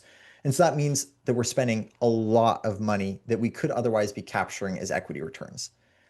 But on the plus side, we're also generating a teensy bit of cash interest. And so we've got a low interest rate here. I think at the beginning, we assumed that that was going to be 1%, although I don't know that that was actually explicitly written down in the assumptions. Let's see. Going back to the assumptions here, we're going to see, do we have a cash interest rate? Okay. Oh yeah, there it is, 1%. Cash earns 1%. And so I'm going to go back up to the LBO and I'm going to make sure that we've got a cash interest expense. I'm just going to add this here. I'm going to say NA, 1%, NA. So this is going to be a little bit boring. And then I'm going to call this cash. Okay. So then the cash interest expense or interest earned is going to be equal to the average, again, of the beginning and the ending balances, and then multiply that by the 1% of interest. And so we'll take that. That's going to be the interest rate. And so we're generating just like a teensy little bit of cash interest. And I'm just going to make that a negative to differentiate it interest earned versus interest spent. And so that's going to be slightly different than the other components of this. And then what we do, of course, is we add this all together to figure out our net interest expense. And so again, I'm moving super fast here. Follow along, try and catch the concepts. So we're saying interest expense. And so what we're going to do is we're going to take the sum of all of these things here. And we're saying we're not paying any interest on the revolver. We're paying a ton of interest on the bank debt and the senior note. And we're paying a little bit of interest on the cash. So that's $30 billion of debt interest in year one, folks. A huge amount. And unfortunately, we haven't even considered what that's going to do to our P&L here. And so now I'm going to actually base this on, I'm going to calculate this based off of the interest expense. But before I do that, I just want to make sure that I'm getting the right values here. So the bank debt based off of the average bank debt balance, senior note based on the average there. And then the cash, I believe I accidentally put on the wrong lines here. This should be the cash balance here. And so that's even going to make it even slightly lower. And if I'd been thinking, I would have been remembering correctly that 1% of 5 billion is 50 million. So let's take this up here now and copy it to the interest line. And so this is going to be a massive drag on our net income. So just like pay attention to the levered free cash flow items here. to begin with, we have 50 billion. We add in this interest expense and we make it negative. And then now we've got 27 billion, 26 billion. And so you can see that the levered free cash flow went down a ton. And so now when we look at the debt paydown schedules, you're going to see, okay, we're not going to finish paying off our senior note until the final year here. And ultimately it's going to get really expensive on some of these things. Like we're going to be spending a ton of money on interest throughout the period. And so let's just make sure that the calculations look like they're running through correctly. For year 0, again, we don't want this there, but we're going to take the EBIT plus the interest gets to the pre-tax income, taxes gets to the net income, D&A, CapEx, net working capital, levered free cash flow. And so this is going to get us to some of the basics on these pieces. Now, fundamentally, this is a really important time to understand like how to think about the actual components of like how this is impacting the model circularly.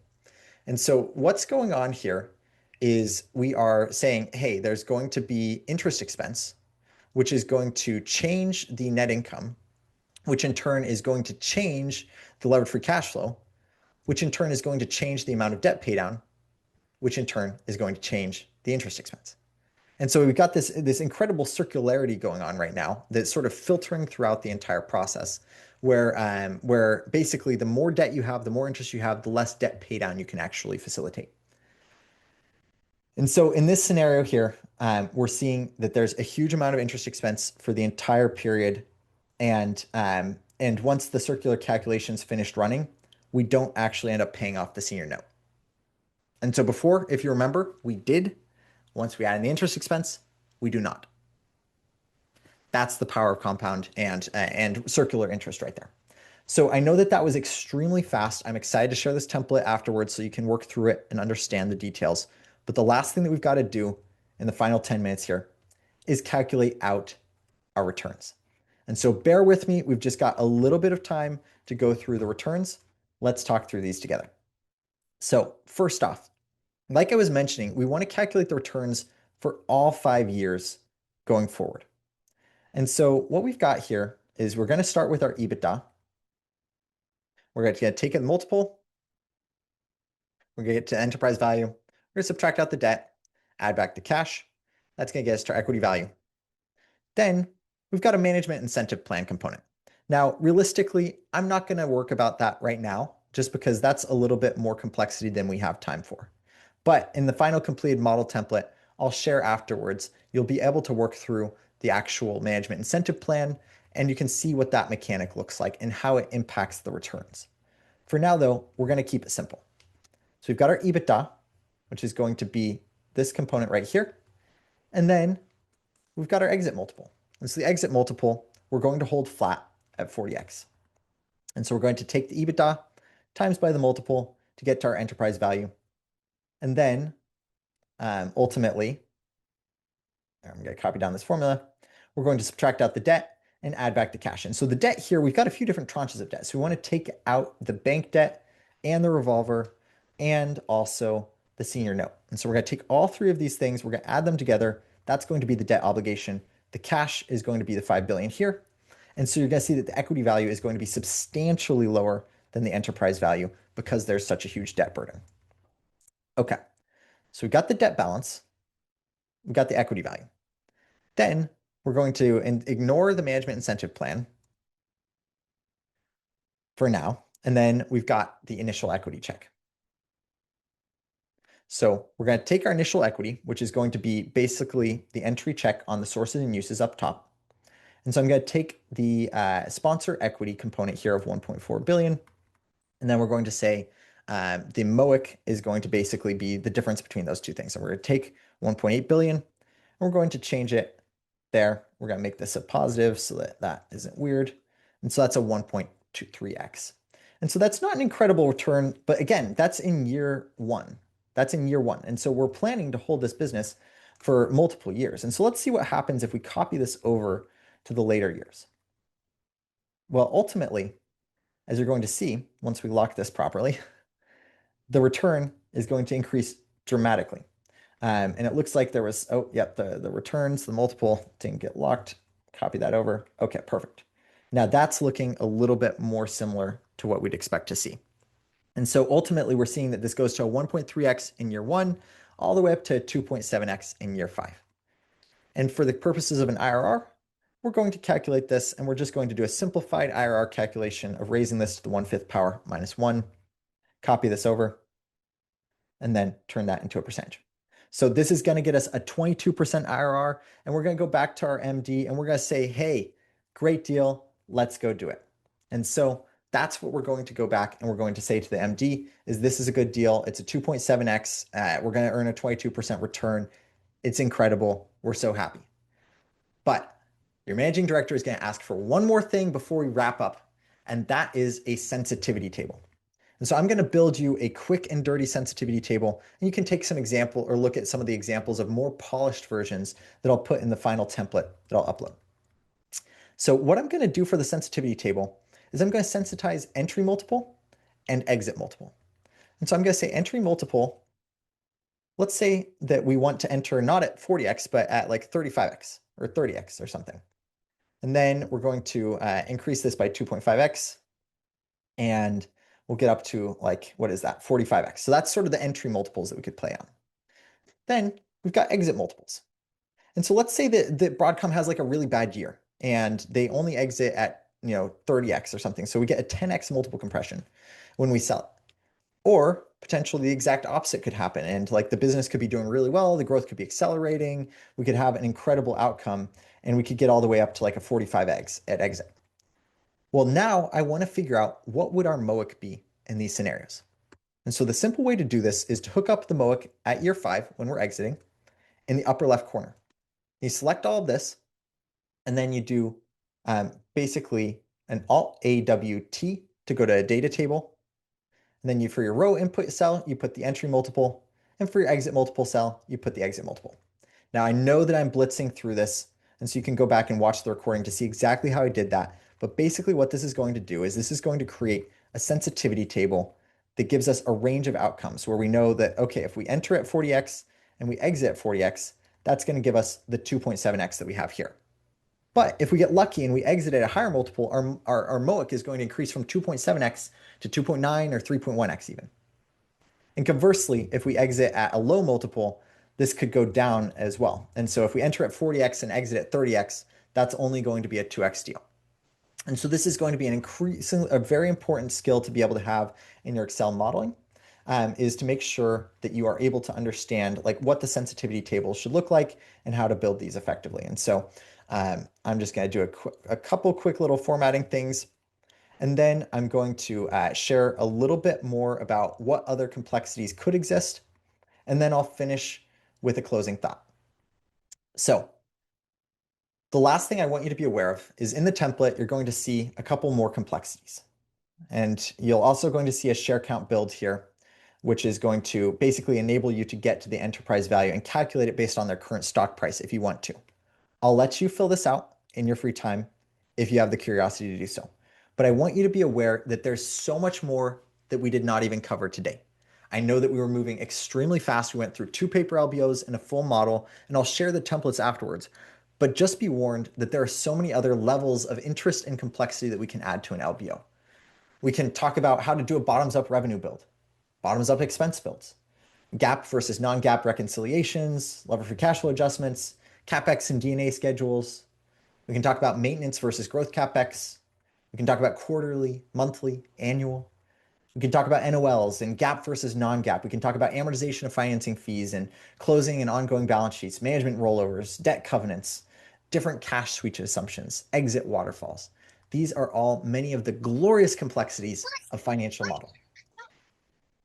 And so the last thing that I want to leave you with today, before we wrap up, is this idea that there is a lot to learn. And I want you to not feel intimidated by that, but excited by that. Because fundamentally, it means that you as individuals can become experts at building financial models and reflecting ideas about businesses in Excel and in PowerPoint. And as a lot of these, like the modeling becomes commoditized and taken over by AI, your role increasingly is going to be thoughtful about the assumptions. And so you want to be thoughtful about building the assumptions that we said. Remember, it's garbage in, garbage out. And so as you're building these models, get the mechanics down pat. so that you can focus on the piece that's actually going to matter in the future, which is the thoughtful application of your ideas about what the growth, what the EBITDA margins should be. Thank you all so much for taking the time. Hope you have a great rest of your Saturday afternoons.